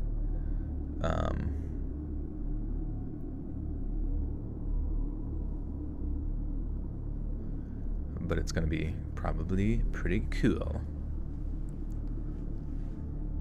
Even the attention span of a squirrel, so it might be for you. Well, exactly. That's what I was thinking. Like, some people like to watch Mr. Nightmare stuff, and like 10 minutes for them is perfect. 10, 12 minutes of just scary stories. They're like, all right, I'm in and out. I just wanted to put it on while I, shit in a toilet, which, doesn't usually take that long. But now you got the chance. This is my shitting in a toilet channel.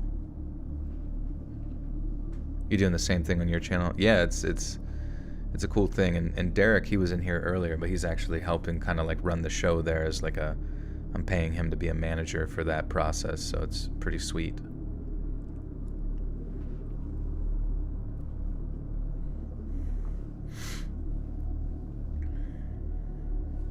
I need to drink water.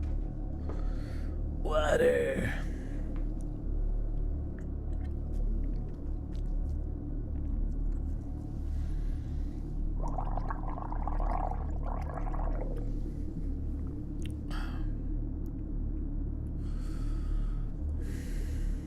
Okay.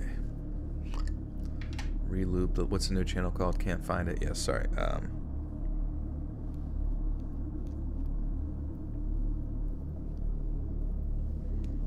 Let's read clips.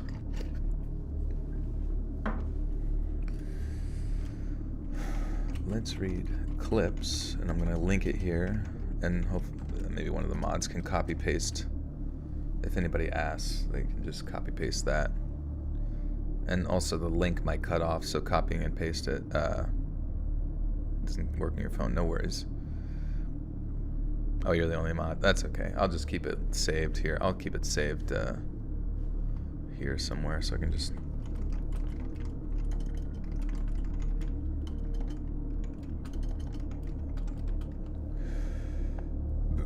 Ready to rock and roll.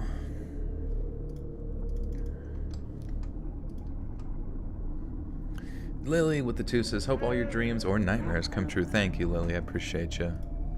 Thank you. And thank you for subscribing to that, guys.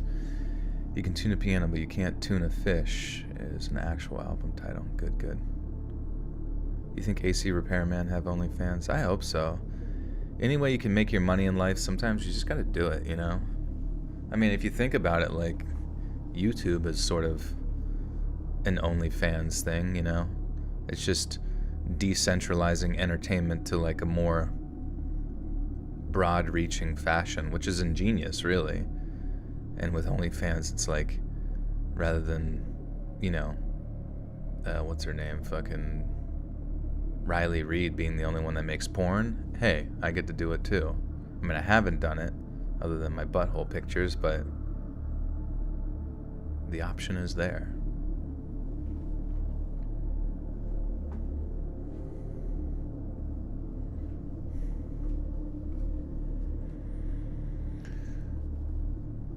It was just after 10 p.m. when my coworkers said goodbye to our final few diners, then closed the doors for the night. Being the only spot in Mechanicsburg that served Cuban food, Carlitos could get pretty busy at times, but it had been a slow summer weeknight.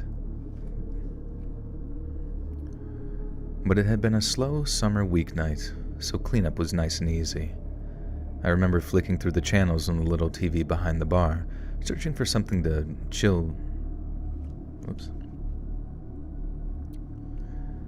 I remember flicking through the channels on the little TV behind the bar, searching for something chill to zone out with while I worked, and that's when a late-night cable news segment caught my attention. The news anchor was interviewing some kind of scientist, while the segment title at the bottom of the screen said something about asteroids.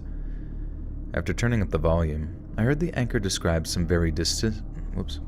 Jesus.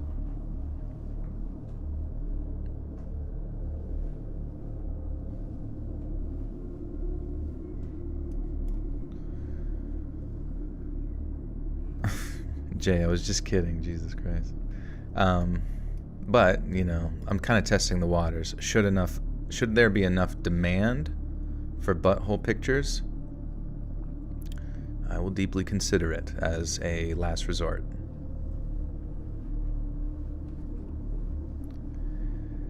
After turning up the volume, I heard the anchor describe some very distant but very large asteroid field, one that was headed directly for planet Earth.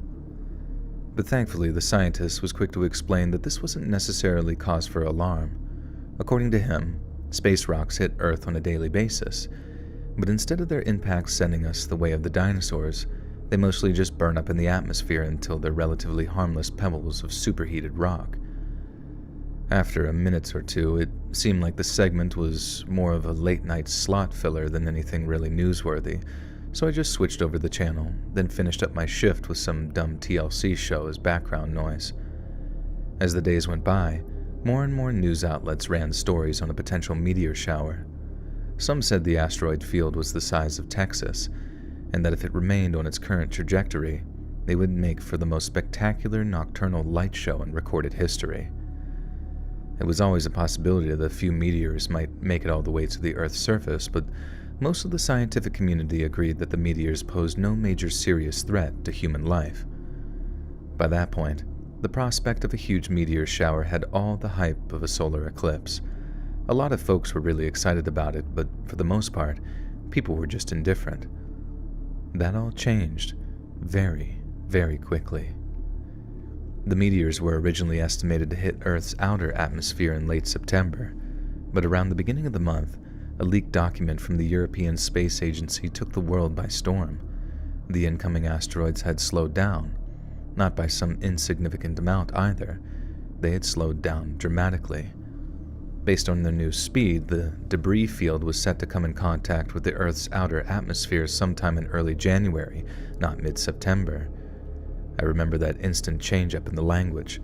The technical term was now debris field and not asteroid field, because unless they're affected by some outside force, asteroids don't slow down. The masses demanded to know exactly what headed their way, and in response, The scientific community gave a single resounding reply: we don't know. Over the course of the next few weeks, that's actually scary. Can you imagine that? Like, humanity is like totally, smotally, goatily. I mean, at least from what I know, unless we have some cool shit on the moon, but I feel like that's just another way to like waste everyone's money. But I don't. Yeah, as far as like weapons against like stopping asteroids and shit like that, I don't know. I could see, like, people always say like, oh, we can't tell everybody that there's aliens because it would be pandemonium and everyone would go insane. But honestly, I don't really think everyone would go insane. I think they would just be like, that sucks, or that's cool, or whatever. And then they just like get ready for their work day the next day and not really give a shit. Even if they brought aliens on to a stage and had, Joe Biden do like a live fucking probe. He's like, look, everybody, it feels good, or something. I don't know. Like, I feel like they're like, there goes that pervert again. And then they just continue on with their day. But an asteroid field situation, I feel like that would drive everyone to pandemonium, because it would be like, you can't really fucking do anything about it. And you just have to sit there and like hope that a rock doesn't fucking land in your neighborhood like a bomb.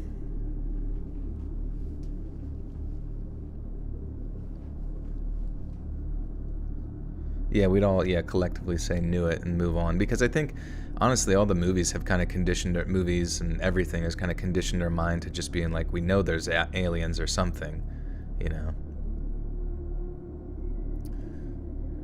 Religious people will freak out. Yeah, I mean, with aliens, yeah, I guess that would certainly rock. Well, honestly, I don't know, because for the most part, religious people just kind of call aliens demons. You know what I mean? Like, they're interdimensional demons. That's usually the concept. So everyone would find a sort of reasoning around it.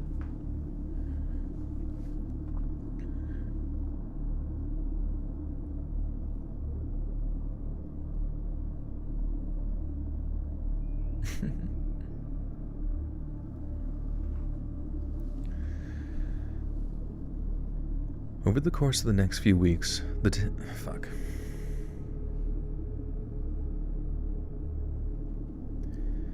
Over the course of the next few weeks, the tension slowly mounted.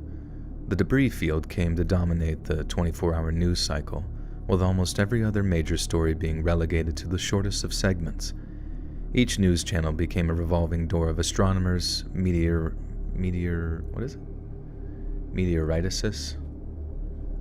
Meteoriticist?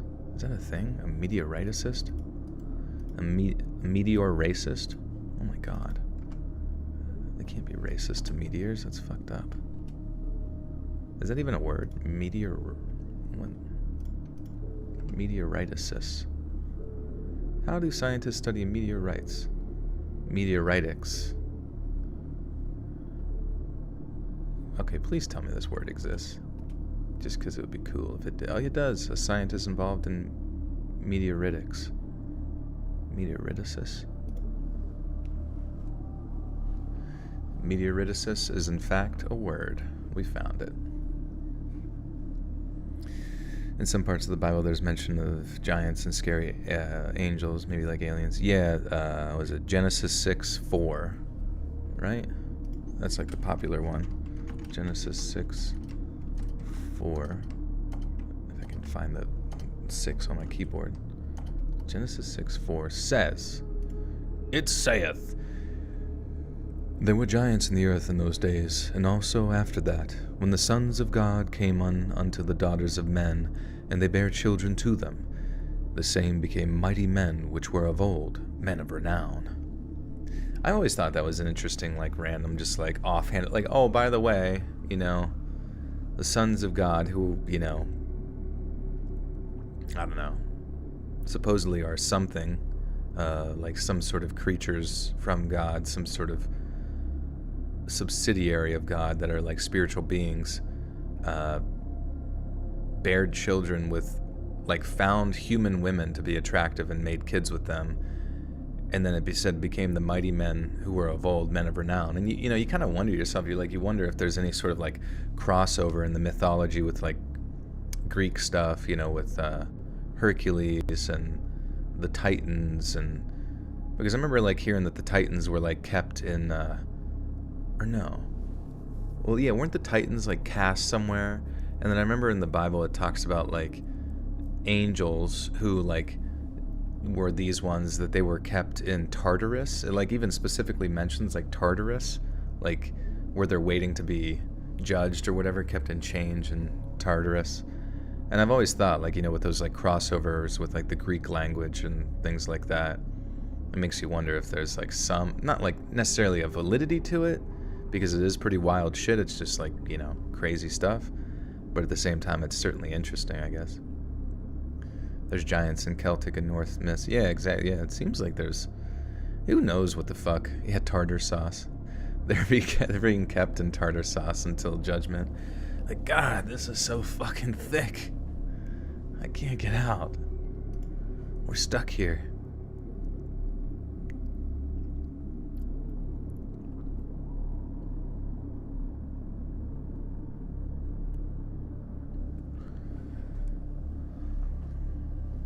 They would be sucked out of babies that were gods. They burst out. Yeah, probably. Probably the moms didn't survive.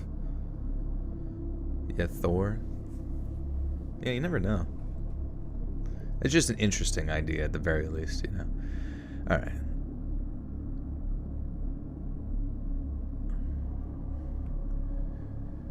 Each news channel became a revolving door of astronomers, fuck, I can't even say this word. Each news channel became a revolving door of astronomers, meteoriticists, and politicians, all opining on when the debris field was... all opining on what the debris field was made up of, as well as the possible consequences for humanity as a whole. For the most part, people simply watched and waited, doing all they could to remain calm. But then, the first pictures emerged. NASA's Space Telescope had managed to photograph the debris field as it emerged from Mars' shadow. What the picture showed sent people into a frenzy. To the untrained eye, the photograph looked like someone had thrown chalk dust at a blackboard. It was a pixelated... the biblically accurate McRib. We've got the McRib, just as the Bible described. Bow before the McRib. Suck the McRib. Eat the McRib. Pray to it. It was a fuck me, man. It was a pixelated white smudge. Dense as one... I can't read this fucking sentence. Jesus Christ. It was a pixelated white smudge, dense at one end, while thinning at the other. But no one really knew what they were looking at until it was explained to them. Each and every one of those tiny white pixels represented an unknown object the size of 3 football stadiums, and conservative estimates put the number of objects in the tens of thousands. On top of that, the speed at which these unknown objects were traveling had dramatically picked up since leaving Mars' shadow. We were told that a manned spaceflight in Mars would take around 6 to 7 months in total, but the object's new speed meant that they would be with us in just a matter of weeks. And that's when things started to get weird. Celebrity pastors filled out their mega churches, preaching the coming of 100,000 angels, while once ridiculed UFO hunters found their way into primetime news stations to talk UAPs, Tic Tacs, and little green men. Oh my god, I'm gonna do that one again. We got the meats.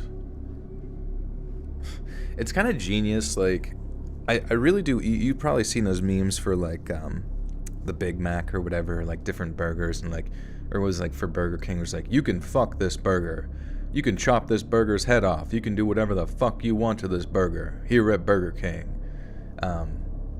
And I was thinking to myself, I'm like, I wonder if there's actually like a strategic meme team that works for these companies like Burger King, and they're like, we gotta have a meme pop off amidst the sort of organic world of of entertainment where we can say some insane shit about our product, but there's a degree of plausible deniability where it doesn't eventually make it back to us. Because, I mean, if Burger King was found out to have been making, advertisements that say that you can have sex with their burger, I guess it doesn't really fucking matter at the end of the day, but it wouldn't be the greatest press. So in many ways, you just kind of do it indirectly. But that would be hilarious in the future, like in a sort of strange dystopian way. You just have commercials during the Super Bowl that say you can have sex with a burger. In fact, I kind of hope that is our future.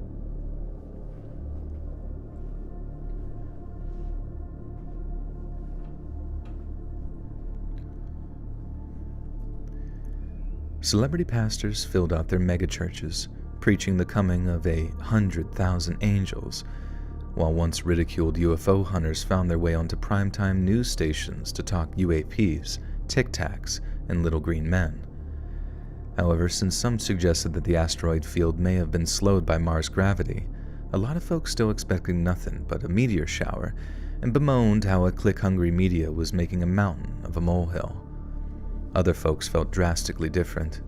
People quit their jobs, packed up their families, and headed out of the cities. They were just as clueless as the rest of us, but they made up their minds that whatever it was going to be bad. At first, there had been as much excitement as apprehension in the air, but as extremists on either side of the political spectrum were further amplified by social media, panic began to spread. World leaders called for calm, but more and more people became convinced that their governments were concealing the truth in some fashion. Some claimed that additional photographs were being censored by global intelligence agencies, while others argued that the whole thing was just a psyop designed to keep people frightened and compliant. Unrest led to protests. Protests led to riots. Religious leaders urged calm, but their calls fell on deaf ears. Countless people lost their lives as police and rioters clashed, while in other countries, entirely peaceful protests were met with a hail of bullets. It only stopped on the day when they arrived. Come Arrival Day, society didn't come to a complete standstill, but it came real close. A lot of stores had already barricaded their shop fronts, and although a handful of folks continued about their business, most were either glued to cable news channels or had gotten out of the cities altogether. I remember this collective feeling of helplessness. Every crisis humanity had endured over... Oh, whoops, that sounded weird.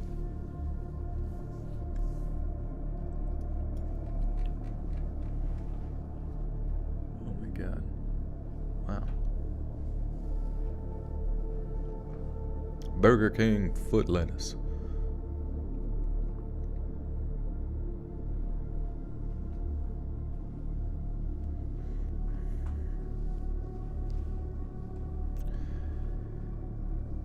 Every crisis humanity has endured over the past 2,000 years has always been met with some kind of response.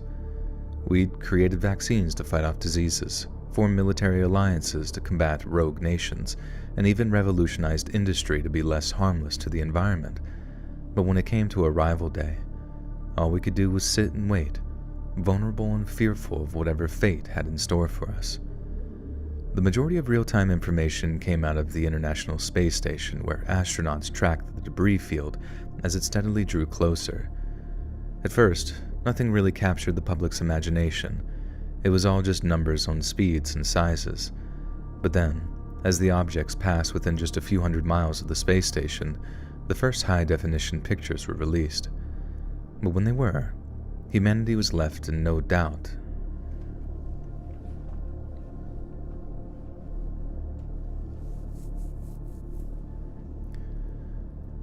And when they were, humanity was left in no doubt as to what it was facing. Each object resembled a huge, dull metal plate. They were almost completely flat, but multi-sided, with both front and rear faces covered with an intricate web of tessellated structures. It was the arrangement of these structures which led astronauts to nickname them mandalas. In fairness, that's exactly what they look like. But mandala was never a name that was going to resonate with the American public. Instead, the name plates began to stick. Through the night, the plates began to drift out of formation, spreading out around the globe until they hovered above every major landmass.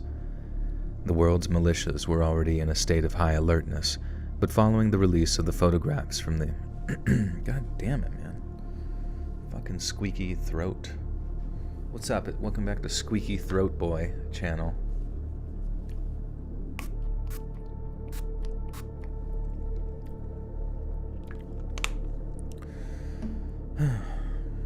Did I say mandala right?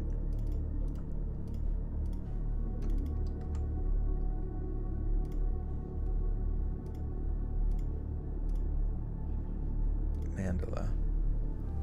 Chloroseptic? No. The chloroseptic's kind of bad for your throat if you do it too much, but I have this, like, it's called Be Immune Throat Spray Propolis. It tastes like honey. It's really good. And it doesn't, you know, you can use it quite a bit and not fucking irritate your throat.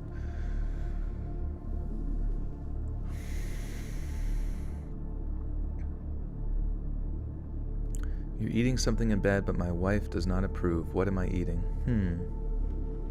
I assume ass, maybe?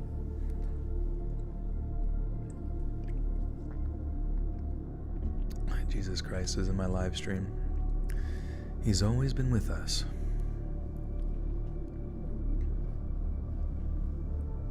Use chloroseptic when you sing too much.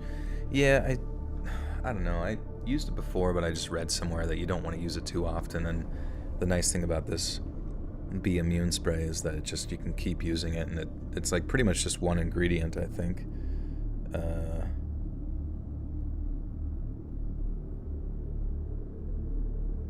Bee propolis extract. Yeah, I don't know.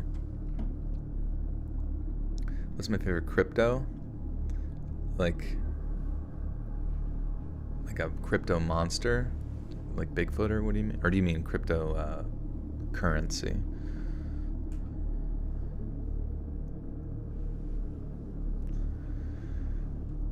I never felt that kind of terror before. They do where we at though?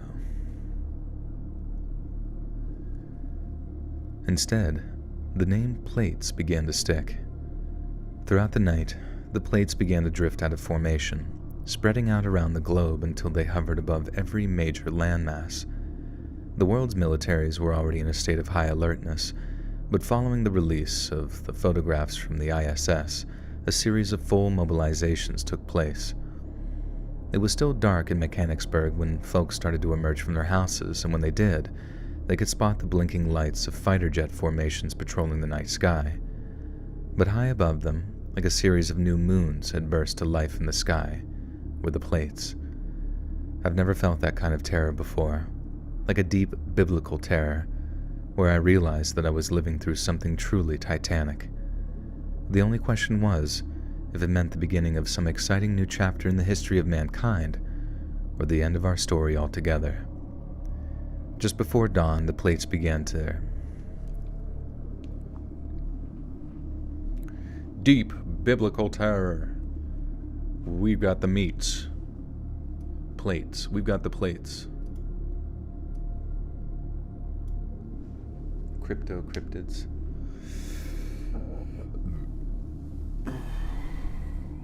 I mean, Bigfoot's just always a good one, because, like, you kind of never know if Bigfoot's going to be nice or shy or just an absolute fucking monster that will rip your arms off and use it to kill your friends.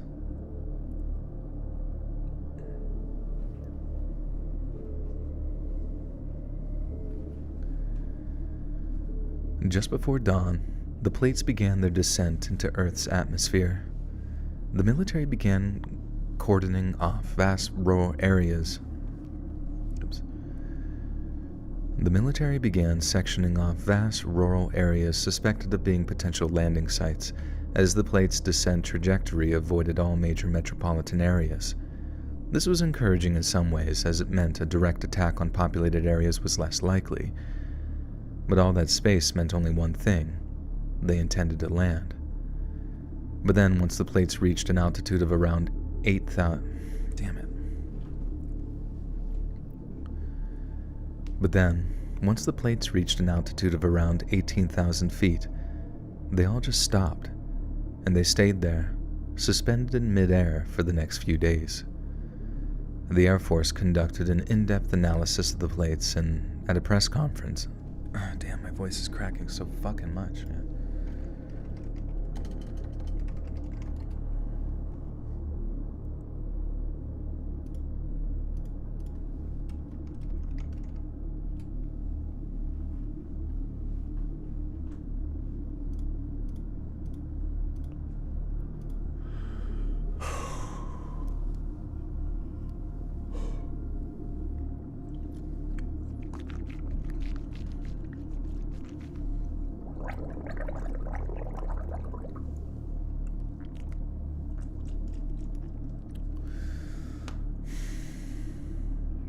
You thought Harry and the Hendersons were real? It is real.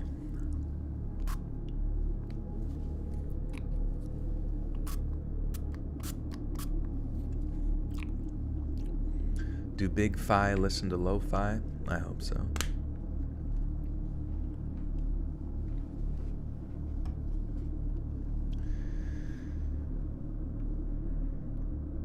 But then once the plates reached an altitude of around 18,000 feet, they all just stopped, and they stayed there, suspended in midair for the next few days. The Air Force conducted an in-depth analysis of the plates, and at a press conference, they shared what little they were willing to. The plates gave off no heat signature or radiation, and there was no evidence that they were even manned. If they'd spent God knows how long traveling through deep space, it made more sense to send what were basically just big drones. The CIA and Air Force intelligence analysts were still trying to figure out a lot of stuff, and efforts were underway to establish a fully international intelligence sharing operation, but the big question still remained. Namely, why were they there? Namely, why were they here? When the plates showed no obvious signs of hostility, it was like the whole world breathed a collective sigh of relief. But later, after almost a week of maddening inactivity, the sense of unease returned tenfold. Meanwhile, Air Force helicopter pilots were getting more and more confident, flying closer and closer to the 100 or so plates that hovered over American soil. None had any visible weaponry of any kind, nor were there any obvious entrances, and the intricate structural designs had no obvious function besides aesthetic. With the visitors determined to be non-hostile, a number of nations began attempts to establish communications with them. Each tried everything short of smoke signals to get a response, but nothing seemed to work. Then suddenly, the plates began to emit a series of discordant beeps audible on a white band of frequencies. The revelation that the plates were trying to talk back to us sent the media into a frenzy, and by that point, even those that had once been skeptics were glued to their TV sets, watching exhausted anchors deliver headlines while running on nothing but coffee and adrenaline. Within just a few hours, a team of Canadian scientists announced they'd cracked the format. According to them, the beeps were actually a way of communicating numbers, kind of like a numerical Morse code. There were 13 sequences of numbers, each being 13 digits long, and while all started with the same 4 numbers, the remainder varied from sequence to sequence. Intelligence agencies all over the planet tasked their most senior decryption experts with decoding the numbers, and for almost 72 hours, some of the finest mathematical...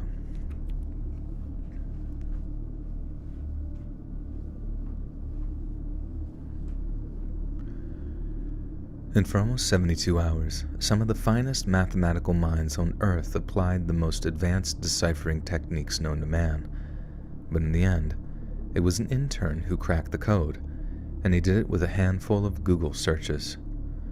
Why they chose to communicate it this way, I don't know. With technology as advanced as theirs, I don't see why they didn't just go log onto our 5G network and send a freaking email or something. But while decryption experts comb through the code...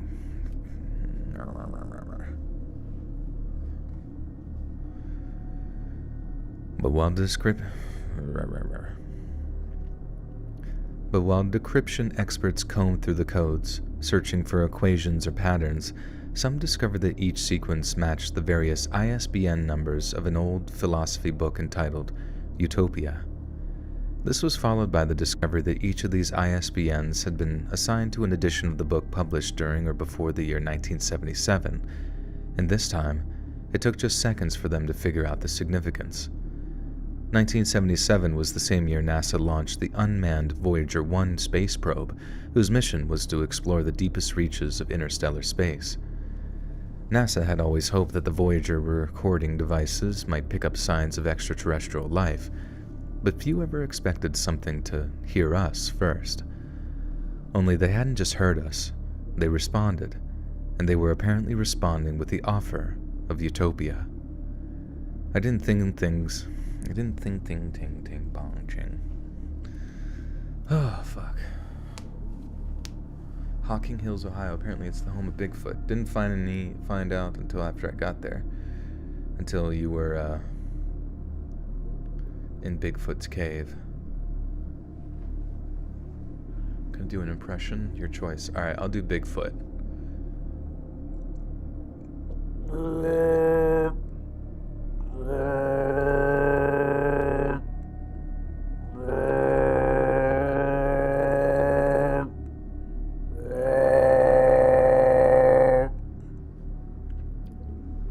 There you go. Funny enough, there was a cave. Did you go in? Cool. What's my shoe size? Oh, man. Hard to say.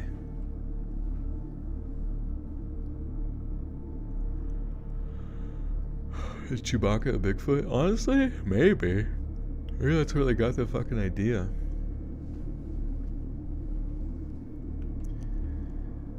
I didn't think things could ever get crazier than they already were.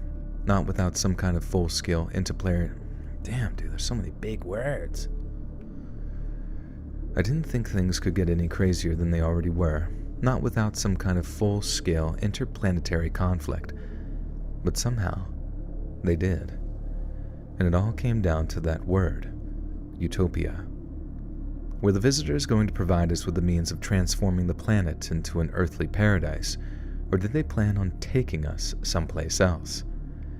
As far as the latter was concerned, the reaction among the vast majority of my friends and family could be summed up in 2 words: hell and no. To us, there was no way anyone in their right mind would just climb aboard some goddamn spaceship, let alone some alien that...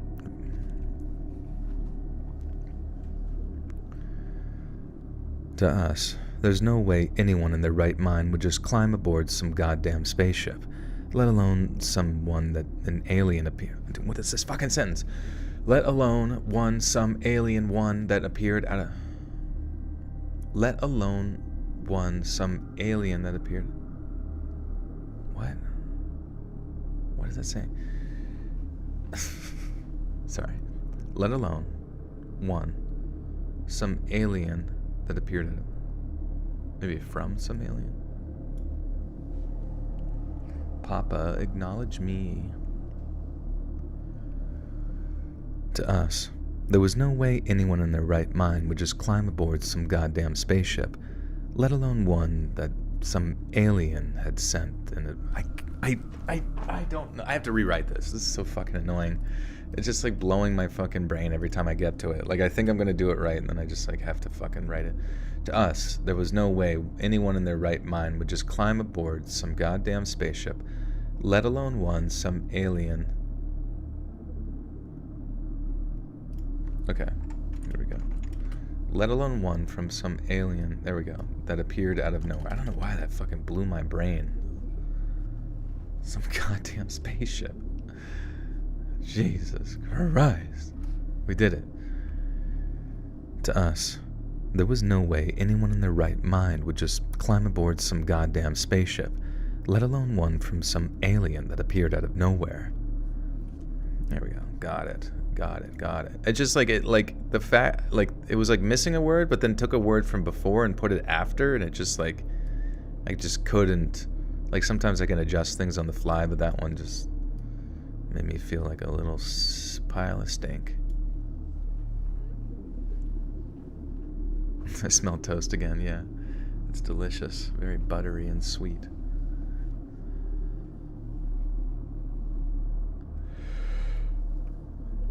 But then again, a lot of people aren't in their right mind, and faced with such an overwhelming situation, a lot of seemingly logical people started to suggest some very illogical things. As usual, all the crazies started crawling out of the woodwork, set on exploiting people's deepest, darkest fears. In regular circumstances, they might only win the ears of a couple thousand people, but as we've established, these were not normal circumstances. The Heaven's Gate suicide cult made a surprise comeback, with their social media accounts swelling to a few million followers overnight.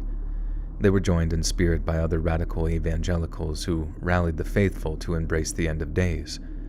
Then came the climate change doomsayers who argued that higher beings had come to evacuate us from our dying planet. But honestly, I think most of those who heeded the call were folks who just didn't really have a reason to stick around anymore. They were the tired, the sick, the depressed, the downtrodden. To them, any life was better than the one they had on Earth, and a surprising number of other people felt exactly the same way. Up until that point, nothing about the plate's arrival had come to affect me personally. Everyone was a slave to TV news around that time, myself included, but I still went to work, I still did my grocery shopping, and life went on as normal. But then, I got a call from my younger sister, Lena. We hadn't talked in almost a year, but the moment I picked up, I could tell it was serious. There were a lot of serious phone calls around that time, but this one seemed different. Lena asked me if I was sitting down. I lied and told her I was. Then, with a voice of monotone resigned, she told me that she had terminal cancer. She had 6 months left, 9 if she was lucky, and she had one final favor to ask of me. She wanted to die in some hospital. She didn't want to die in some hospital. Please let me die in a hospital bed, please.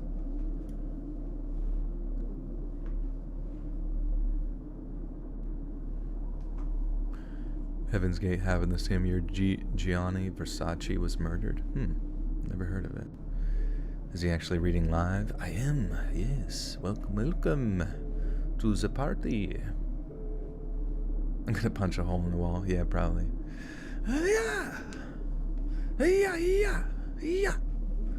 Karate chop. Kyle-san karate chops a hole in the wall.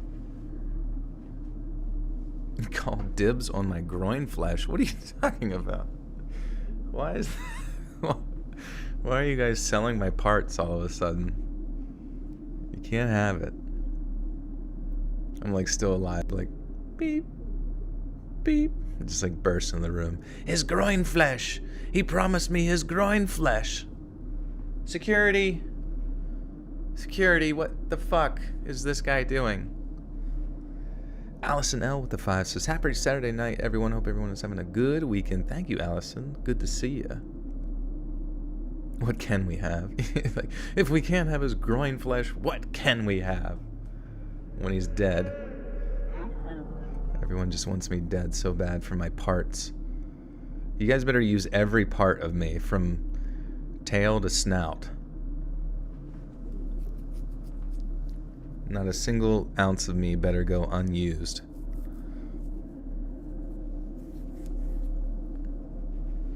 Do I announce it anywhere else other than Twitter? Well, that's the thing, is YouTube is supposed to notify people, but the only thing I can suggest is hitting that notification bell and setting it to all notifications so you know when I go live. But a lot of people say they get notified every time I go live, but others say that they don't get noticed or notified. You don't have to be dead to be Jesus. I'm just gonna be sold off. Joel is good eating. Deep fried, smoked. Country fried Joel. Double fried. Barbecue Joel. She didn't want to die in some hospital bed, racked with pain and nausea. Instead, she'd rather take her chances with the plate's offer of utopia. At that time, the meaning of their offer remained painfully ambiguous, but even so, millions upon millions of people around the world had gathered at the assumed landing sites. Some had made the pilgrimage to simply stare up and wonder at the silent, floating monolith, its crest crowned with a wreath of clouds. while others were intent on being the first on board if the rumors of evacuation were true. The mass influx resulted in huge tent cities being set up near the military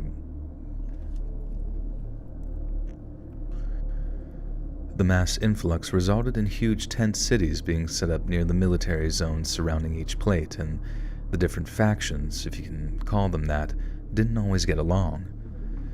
Along with clashes over politics and religion, theft and violence were rampant, and although the cops tried their best to maintain order, those camps were not safe places to be.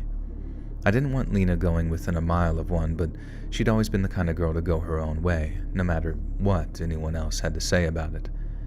If that was the case, the least I could do was make sure that she stayed safe while she was there.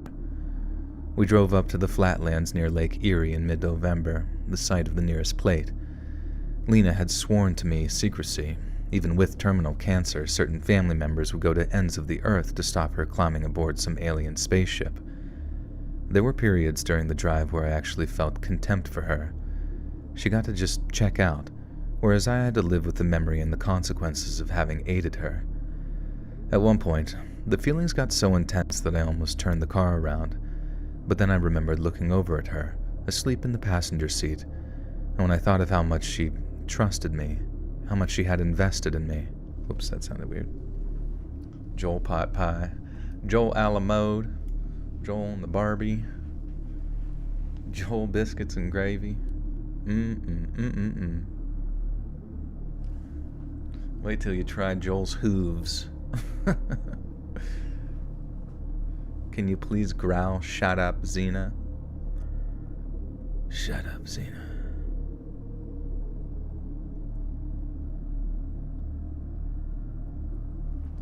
$18 for sphincter meat, yeah. Sphincter meat is going up in this economy, and the cheapest and most healthiest sphincter meat you can get is Joel's. All of it can be viewed on pre-sale on my OnlyFans. There's thousands and thousands of asshole pictures ready to rock and roll.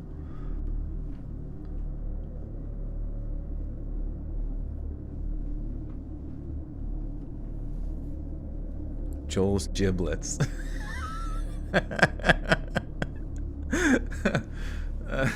In this economy, I don't have enough for butthole. I'm gonna be eating bugs before I'm eating Joel's asshole. They're gonna make my asshole in a lab soon. It's gonna be sold at McDonald's next to McNuggies.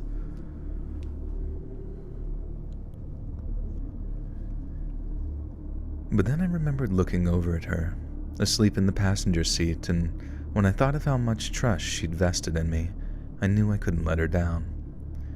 I'd heard about how crazy the tent cities were, but seeing one up close was a whole different story. I guess people figured that the plates would just pick them up on arrival, but not only were they denied access to the landing sites, the plates just stayed up in the clouds, silent and unmoving. Very few had planned on a long stay, meaning basic essentials were extremely scarce. A bunch of NGOs had set up outreach centers on the outer limits of the camp, and as much as they tried to supply people with what they needed, there just wasn't enough to go around. We made one single attempt to drive through the camp to search for safe places to stay, but after seeing the chaos stretch out for miles around us, we settled on sleeping in my truck on the camp's perimeter to be away from the general crowds.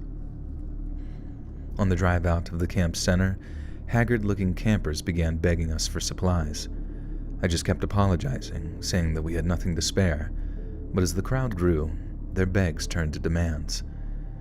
I had to gun my engine and force my way through a little just to get them to back off, and that wasn't the only messed up thing we saw either.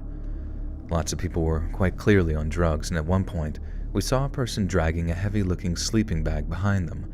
One that looked like a person was still inside it. Once we reached the camp's outer limits, we started seeing a lot more RVs and mobile homes owned by less fanatical pilgrims. I ended up parking my truck next to this busted-up VW camper van owned by an old hippie named Ron. Ron was in his 70s, and his reasons for being there were similar to my sister's. He'd lived a life full of adventure, and he'd yearned for one last big one before his journey ended.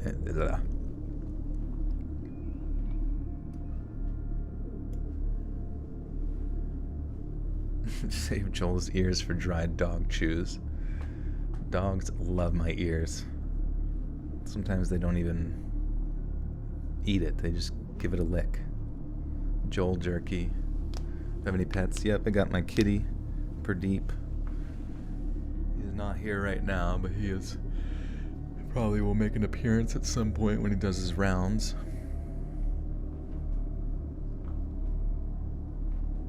Heather, good to see you.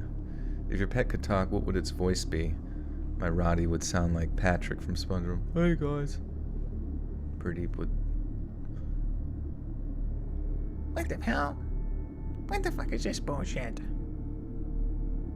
It's fucking nonsense. I want to eat his asshole when he's dead. You guys stay away. It's mine. It's mine.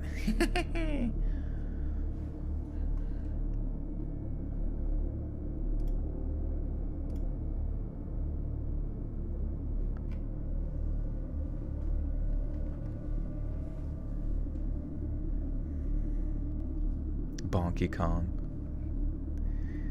He'd lived a life full of adventure, and he yearned for one last big one before his journey ended. Fuck.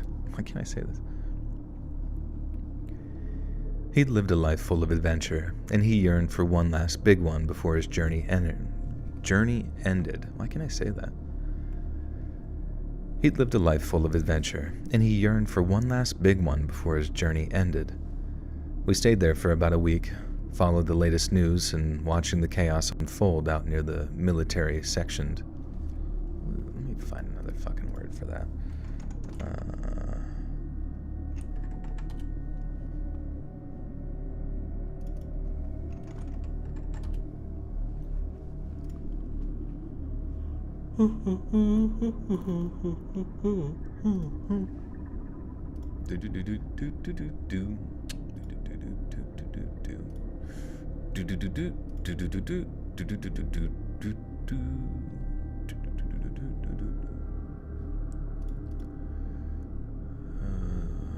Military posts, maybe.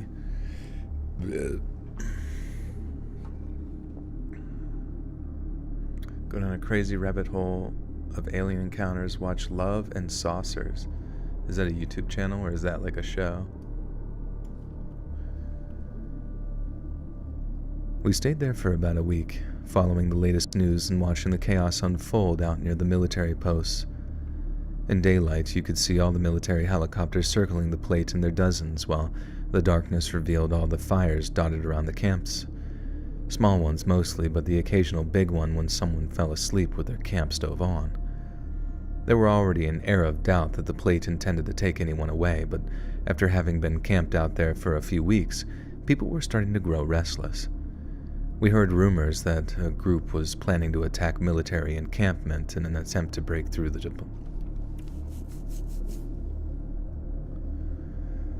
We heard rumors that a group was planning to attack a military encampment in an attempt to break through to the plate.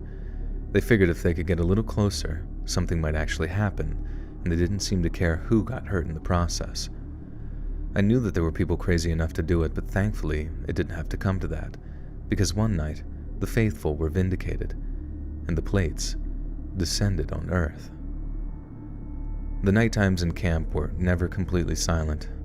If it wasn't the wind or the rain keeping you awake, it was something...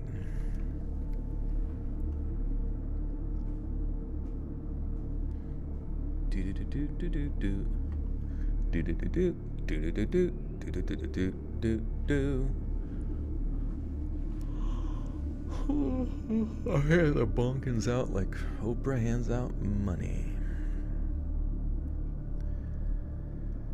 If it wasn't the wind or the rain keeping you awake, it was someone laughing or crying or screaming. I tried to stay up most nights, as long as I could anyway, just to keep watch while Ron and my sister got some sleep. They got real bad towards the end too. Folks weren't just stealing food or water anymore. People were coming in from the outside to prey on the vulnerable.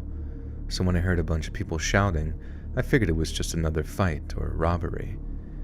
Yet the voices went from dozens to hundreds to thousands in a number.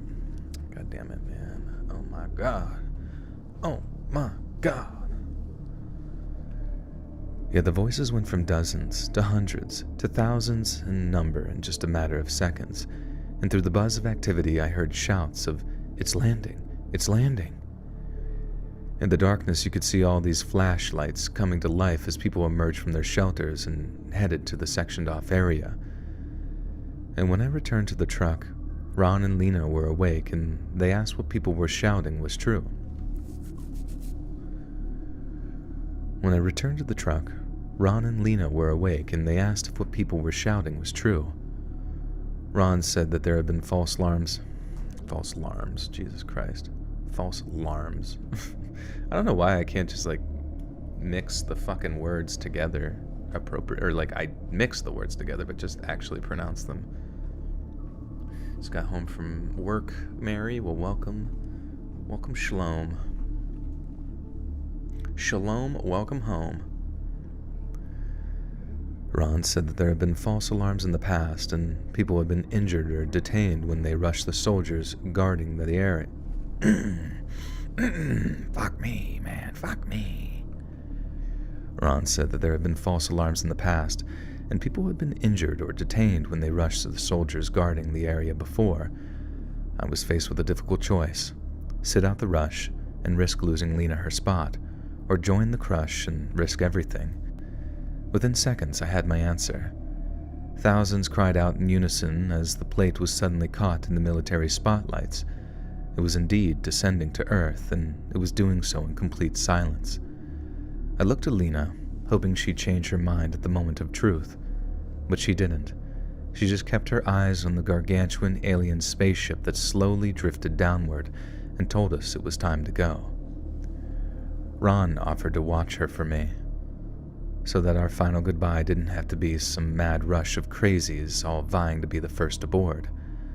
I thanked him for the offer, but she was my responsibility. If she got hurt on the way in, I'd never forgive myself.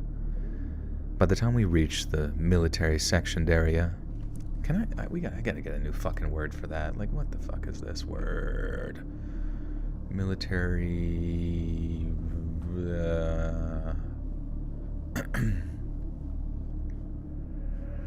Hey, Lisa with the 5. Thank you. The background's beautiful and eerie. Thank you. That's Mr. Robin's doing. He is a G. He is a G in sheep's clothing. Okay. Synonym. Can't keep reading that. I fucking hate that word so much.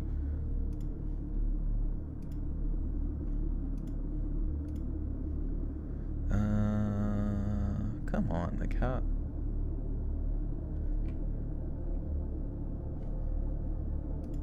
Maybe checkpoint? I don't know. Checkpoint? Cordon off area? I just don't like saying cordon. It sounds stupid. Does checkpoint make sense? You want a hug from Joel one day? Just one, off your bucket list. I'll send one. Over carrier pigeoned. Militarized zone? Okay.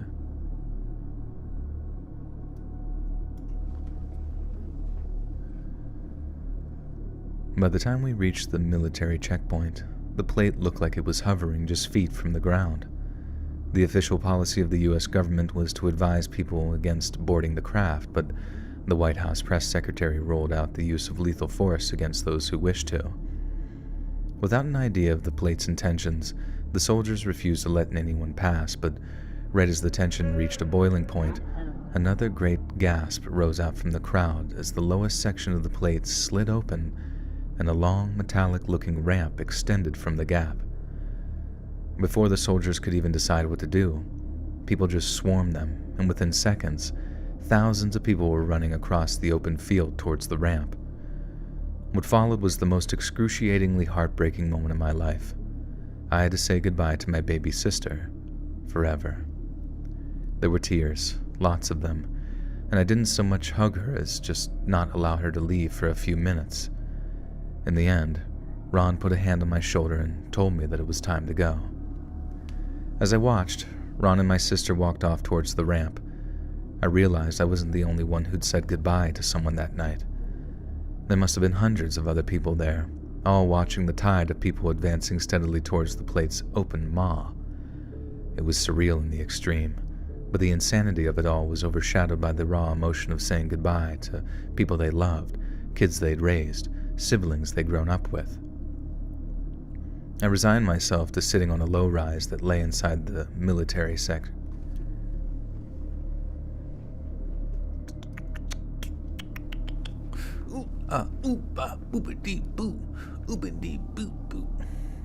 Military restricted? Maybe military restricted. I don't know. I'm just trying. It's like a noun, though. It has to be like restriction zone, military restriction. Just military zone. I should just say military zone. I resigned myself to sitting on a low-rise that lay inside the military zone, watching as the streams of people made their way up the ramp and into the plate. The opening was only barely lit by the spotlights, and the only way of being able to discern the sheer number of people was from all the flashlights. I must have watched thousands upon thousands of people stream into the bowels of that thing. It was like a river of human beings, and the plate swallowed them up by the thousands, until suddenly, the mass exodus suddenly stopped. As the steady tide of moving flashlight beams gradually ground to a halt, some kind of commotion began to break out near the entrance to the ship, and people began to scream. It was impossible to tell what was happening inside, but my first thought was there was simply no more room. It seemed impossible to give.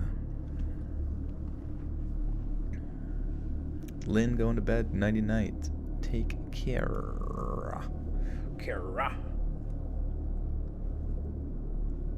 Who reads to me? Exactly. Who watches The Watchmen? That's the big question, isn't it?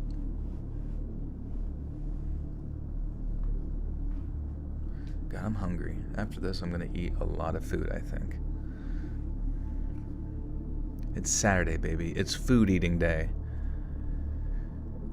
That seemed impossible given the colossal size of the plate, but there was nothing we could do except wait and watch, hoping and praying that nothing went wrong. When the ramp started to withdraw, people started to panic. They pushed and shoved, trying to get aboard, but the mass of people wouldn't budge.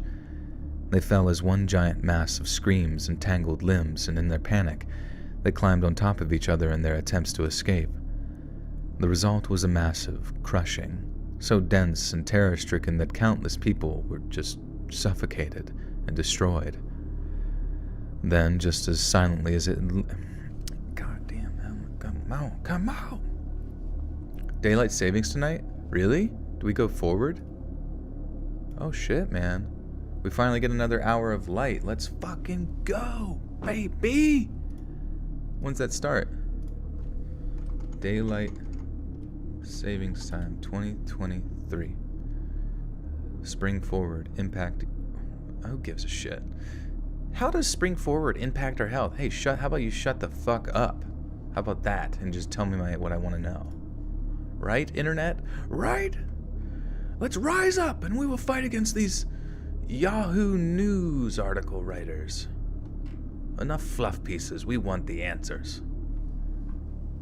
Poo AM? Okay. So at Poo AM, it will be 1 AM. And when people ask me how long I've been streaming for, if I've been streaming for 3 hours, I would say no. But nay, sweet beast. I 'twas only streaming for 2.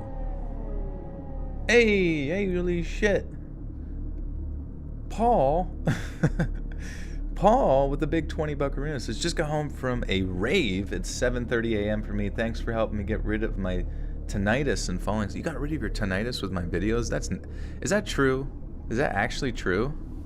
Because that's kind of crazy, honestly. Because I've heard of people saying, like, headaches, helping them fall asleep, maybe cure their cancer a little bit, but tinnitus is actually a huge deal because that shit drives people nuts.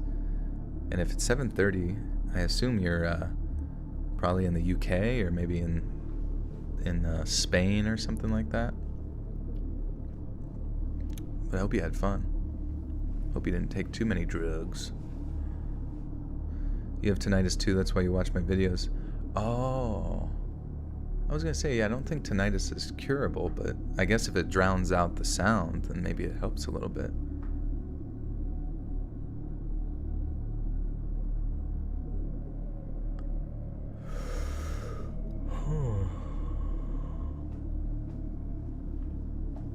Well, thank you for the big 20, Paul. Appreciate you.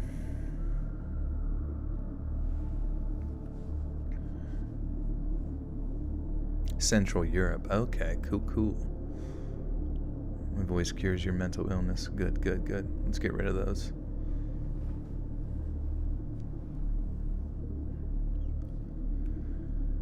Then, just as silently as they had landed, the plate took off again. Myself and the other spectators bolted for the mass of people, realizing that it might have been our loved ones caught up in the deadly.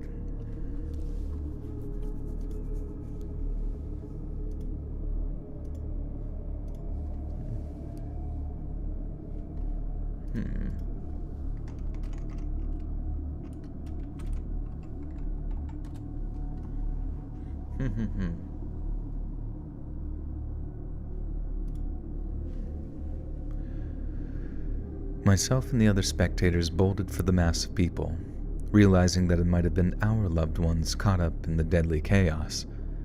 I remember people limping past me as I cried out for Lena and Ron, and as the dazed and wounded thinned out, the dead and dying came into view. Some were on their feet, still wandering around in shock, while survivors administered CRP to the CRP.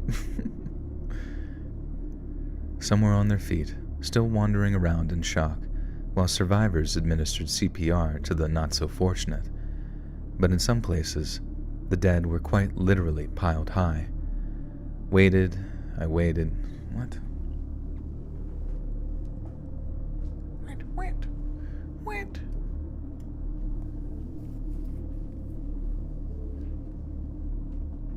When did you learn that your voice is perfect for narrations?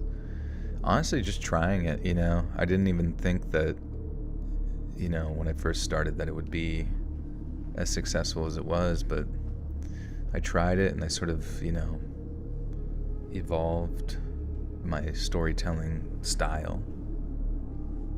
Also, anybody who had just joined, please do subscribe to the Let's Read Clips YouTube channel, linked in the chat there.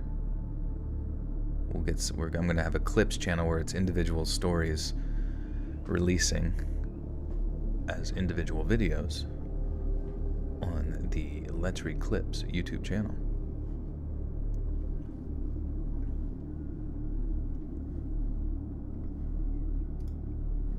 Whoa, 58 subscribers. That's kind of sick. We're off to a good start.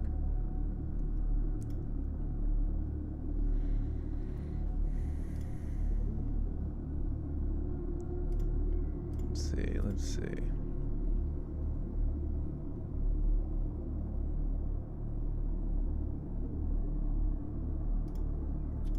Okay, sorry.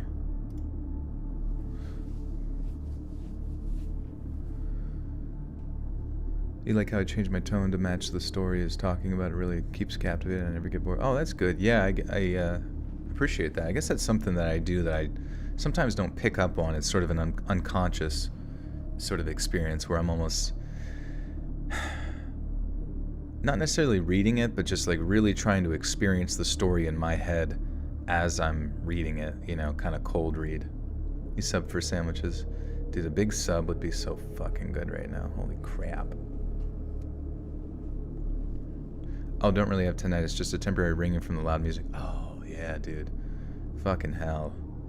That shit's rough. I remember doing that at a heavy metal concert, and it was like a thrash metal concert, and then, God, that was such a bad idea not to wear some sort of ear protection. I remember getting punched in the face in the mosh pit, and then afterwards having ringing in my ear for a full day. It was just God, people do this for a living, and I'm sure they're deaf, guaranteed. But in some places, the dead were quite literally piled high. I waited and waited, calling out Ron and Lena's names, but neither was anywhere to be seen. Those whose loved ones were still missing helped sort through the bodies, at least until the military arrived to take over the cleanup. I looked at a lot of the dead bodies that night. Not all of them, but a lot, and I believe that Ron and Lena made it onto the ship. But what they faced once they were inside was another question entirely. There was a brief window on that drive back home where I still believed I'd done the right thing. I'd aided my baby sister in her dying wish, and even though it wasn't what I wanted for her, I loved her enough to let her go. After a week's worth of stress, fear, and sleep deprivation, it's amazing I didn't fall asleep at the wheel. But eventually I made it back home. Fuck. But eventually I made it back home, where I passed out for almost 14 hours straight. I woke up between 8 and 9 at night, totally disoriented, but it didn't take long for the memories of the previous night to come flooding back. Then, what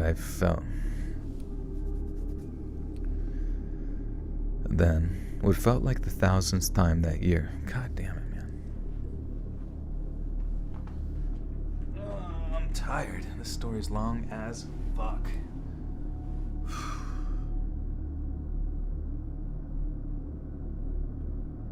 I'm just gonna take a nap in my chair. I'm gonna take a chair nap.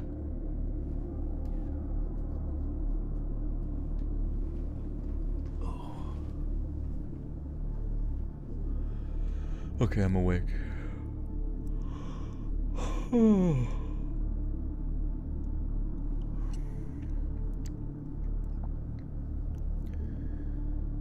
Then, what felt like the 1000th time that year, I settled down in front of the TV with a cup of coffee and my phone and began absorbing as much information as I could. Just like up in Erie County, mass casualty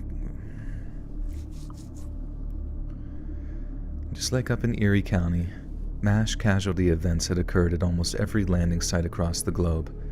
But at first, no one had any idea why. Much like myself, it was speculated that each plate had a limited capacity. Once that capacity was reached, they simply withdrew the ramp, closing their doors, and departed. Only, that wasn't the case. The first survivors interviewed were those at the foot and center of the ramp, people who tended to have the least serious injuries. They were the first to mention how the flow of potential passengers hadn't been halted by limited capacity, but rather by people inside the plate who were trying to get out. Yet finding out what they were trying to escape from was a much more difficult task. Due to the height of the fall and the intensity, the vast majority of those closest to the plate's entrance had been killed prior to takeoff. The vast majority, but not everyone. In fact, in some places, those who had traveled into the depths of the plate had been able to force their way out again, mostly by climbing.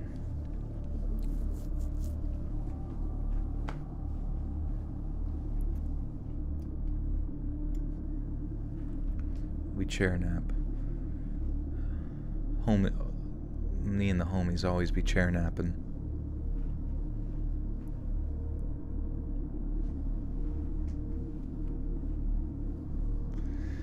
Let's read. Has legs? Leggies? I wear leggings. Denim ones.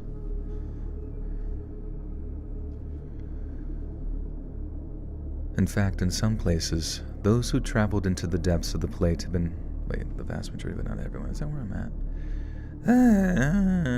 Due to the height of the fall and the intensity... Okay.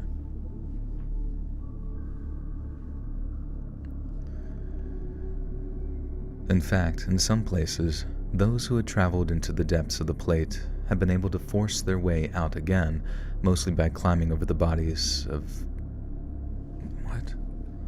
What? What are you saying? Mostly by climbing over the bodies... without. In fact, in some places, those who had been traveling... In fact, in some places, those who had traveled into the depths of the plate have been able to force their way out again, mostly by climbing over the bodies of... God, fuck me. I don't know why I just confuse the shit on my brain when it's like missing like a word or two, and I just like have to... Then I know what it's gonna be, but I get to it, and I'm just like, I don't know what the fuck this is saying. Let me just open up a fucking Word document and put it in there. In fact, oh wait, I didn't even edit it. I'm just gonna go right to it again. Mostly by climbing over the bodies without. There we go. In fact, in some places, those who traveled into the depths of the plate had been able to force their way out again, mostly by climbing over the bodies without being crushed to death in the chaos and panic. Okay, now back to where I was. Jesus Christ of the Latter-day Saints. The first was a man in Argentina, where the media were posed to interview him once he... The first was a man in Argentina, where the media was posed to interview him.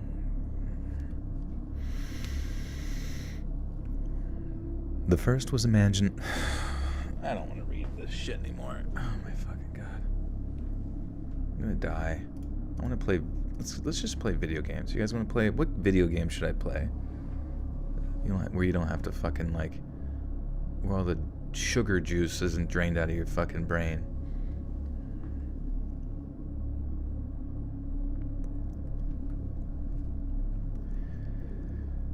The first was a man in Argentina, where the media was poised and ready to interview him once he was well enough to speak. They didn't get their chance.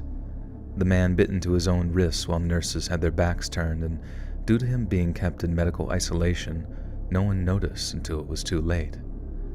The second was a Tunisian woman, but after being questioned by military intelligence officers, she was said to have become unresponsive. The last I heard, she was receiving intense psychiatric treatment in the hopes that she'll one day be able to recount her experiences. There might have been many more of these people, but the likes of Russia and China weren't in the business of intelligence sharing, even in the aftermath of such a monumentous event. But if their people were anything like the ones that made onto Western news channels, they knew just as little as we did. We were told that NASA had managed to get an astronaut aboard one of the Arizona plates, and how she had almost $1 billion worth of recording equipment strapped to her. NASA lost signal almost immediately after she stepped inside, and she was never heard from again. The third survivor was a teenage boy from Indonesia, who gave the most comprehensive explanation to date. When the boy woke up in his hospital bed, a group of hazmat suit-wearing generals began asking him what he'd seen. According to his parents, he had once been a happy, outgoing boy. Now he was almost entirely nonverbal. It took 18 hours of questioning and therapy before the boy could even talk, and when he did, the world listened in horror. When asked what was inside the plate, the boy only replied with darkness, and how those who wandered into it were lost.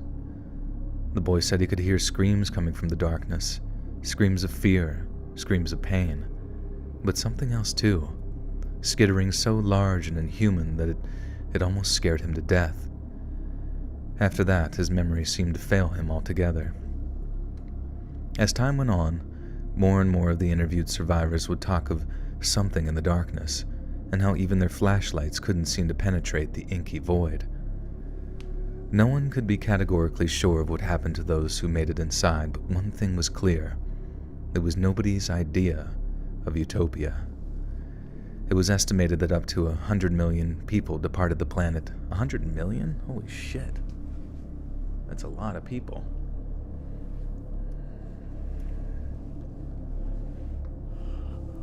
Sake! Skittering sounds.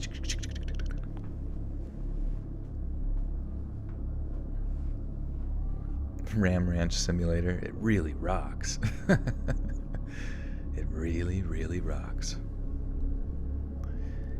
It was estimated that up to 100 million people departed the planet that night, almost 1.3% of the Earth's entire population, and not a single soul knew where they'd be taken. God damn it. And not a single soul knew where they'd be taken. Jesus Christ, I just hate that my throat, like, fucking...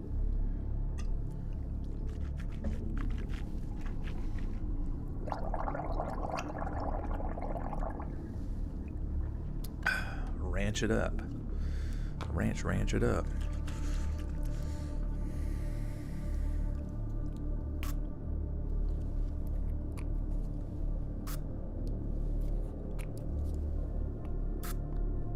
Every time I press the button, it gets stuck.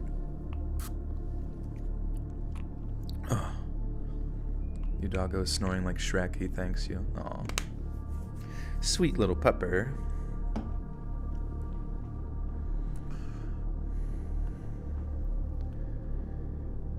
It was estimated that up to 100 million people departed the planet that night, almost 1.3% of Earth's entire population, and not a single soul knew where they'd been taken or what had befallen them inside the plates. Wow, I just made it worse. Or what had befallen them inside. Please, throat. It's like, I don't understand. My voice, like, never leaves me. Well, it sometimes gets a little fucky, but...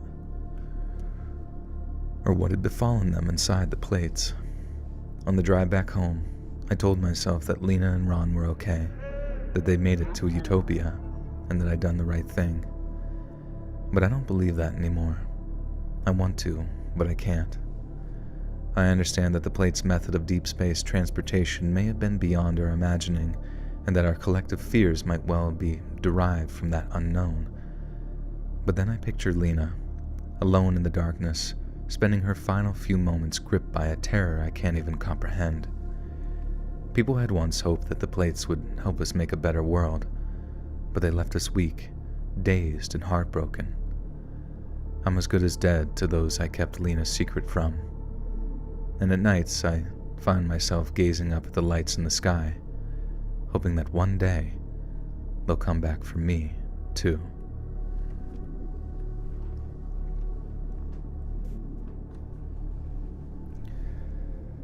I'm as good as dead to those I kept Lena's secret from. I'm as good as dead to those I kept Lena's secret from. And at nights, I find myself gazing up at the lights in the sky, hoping that one day they'll come back for me, too. Holy shit! We did it! Fucking hell.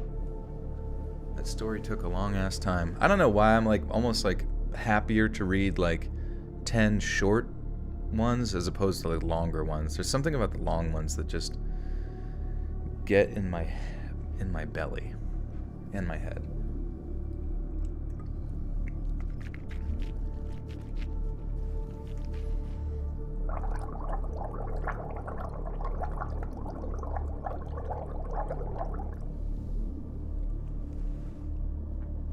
What movie was that last story supposed to be? I don't know. That's why I was kind of confused, because I thought we were doing monster shit. Let's think. What are all the classic monster stuff? Let's think. Classic monster movies? No, I don't. Can the fucking internet just tell me the actual answer? Images, maybe. Okay. Frankenstein, The Mummy, Wolfman, Black Lagoon Creature, Frankenstein's Bride, Vampire, Swamp Monster, David De La Rosa with the one, thank you. Frankenstein's Monster, is that what it was, do you think? Invisible Man? Maybe. It's a special daylight savings bonus episode of Let's Read. Yes. The Thing was the first creature feature. Yeah. Right. Was it? Well, the one... No. We got... Yeah, I don't know. It's just lights in the sky, I guess. Oh, it's fucking cold down here, too. Fuck me. It's cold down here in hell. The Blob. Well, friends, anyways, I will get this edited for the Nosferatu, maybe. But I will get these nice and edited for members-only content over here on YouTube, and then the $5 tier over on Patreon. I appreciate to everyone who supports and joins in on that. I think that would put us at like 17 videos in the bonus content. But yeah, I'll get that up nice and looking good, polished, squeaky clean. And then, yeah, tomorrow, Monday's video we've determined is going to be the scariest children you've never heard of, which is, I don't know, I'm still working out the title, the details on the title of the video. But it's basically like true crime stuff committed by kids on stuff you've never, like criminal kids you've never heard of, so could be interesting. I think it will be. That'll be Monday's video, and I'll be streaming that tomorrow night. Well, tonight, actually, I guess. We'll be back between 9 and 10 p.m. EST, so I appreciate you hitting that notification bell so you know when that's going up. And follow me on Twitter so you can, if you want. That would be schmelpful. And also, Monday is when we go live for the Let's Read Clips YouTube channel, so be sure to subscribe over to that new channel that I'm starting up. It's going to be all the stories from here and just individual stories into solo videos. It's going to be a good time. Hey, there's a YouTuber in here. What's up, bro? He wrote Zan. He wants a Xanax.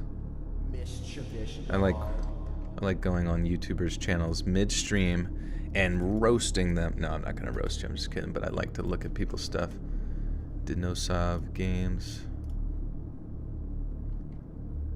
Oh, it's like Russian, maybe? Oh, you tell like stories and stuff in Russian. That's cool. What's Zan mean? It doesn't mean Xanax, I guess. And Lily Rhodes, welcome back for 1 month. Oh, Hyperdeep, what are you doing here, buddy? Welcome back for 1 month, Lily. Thank you so much. Let me go to Google Translate. Zan means let. Oh, okay, so let read. I don't know what he's saying. Good to see him either way. Oh, fuck, it's cold. Well, at least this clock... So, wait. At 2 a.m., it's going to go back to 1 a.m.?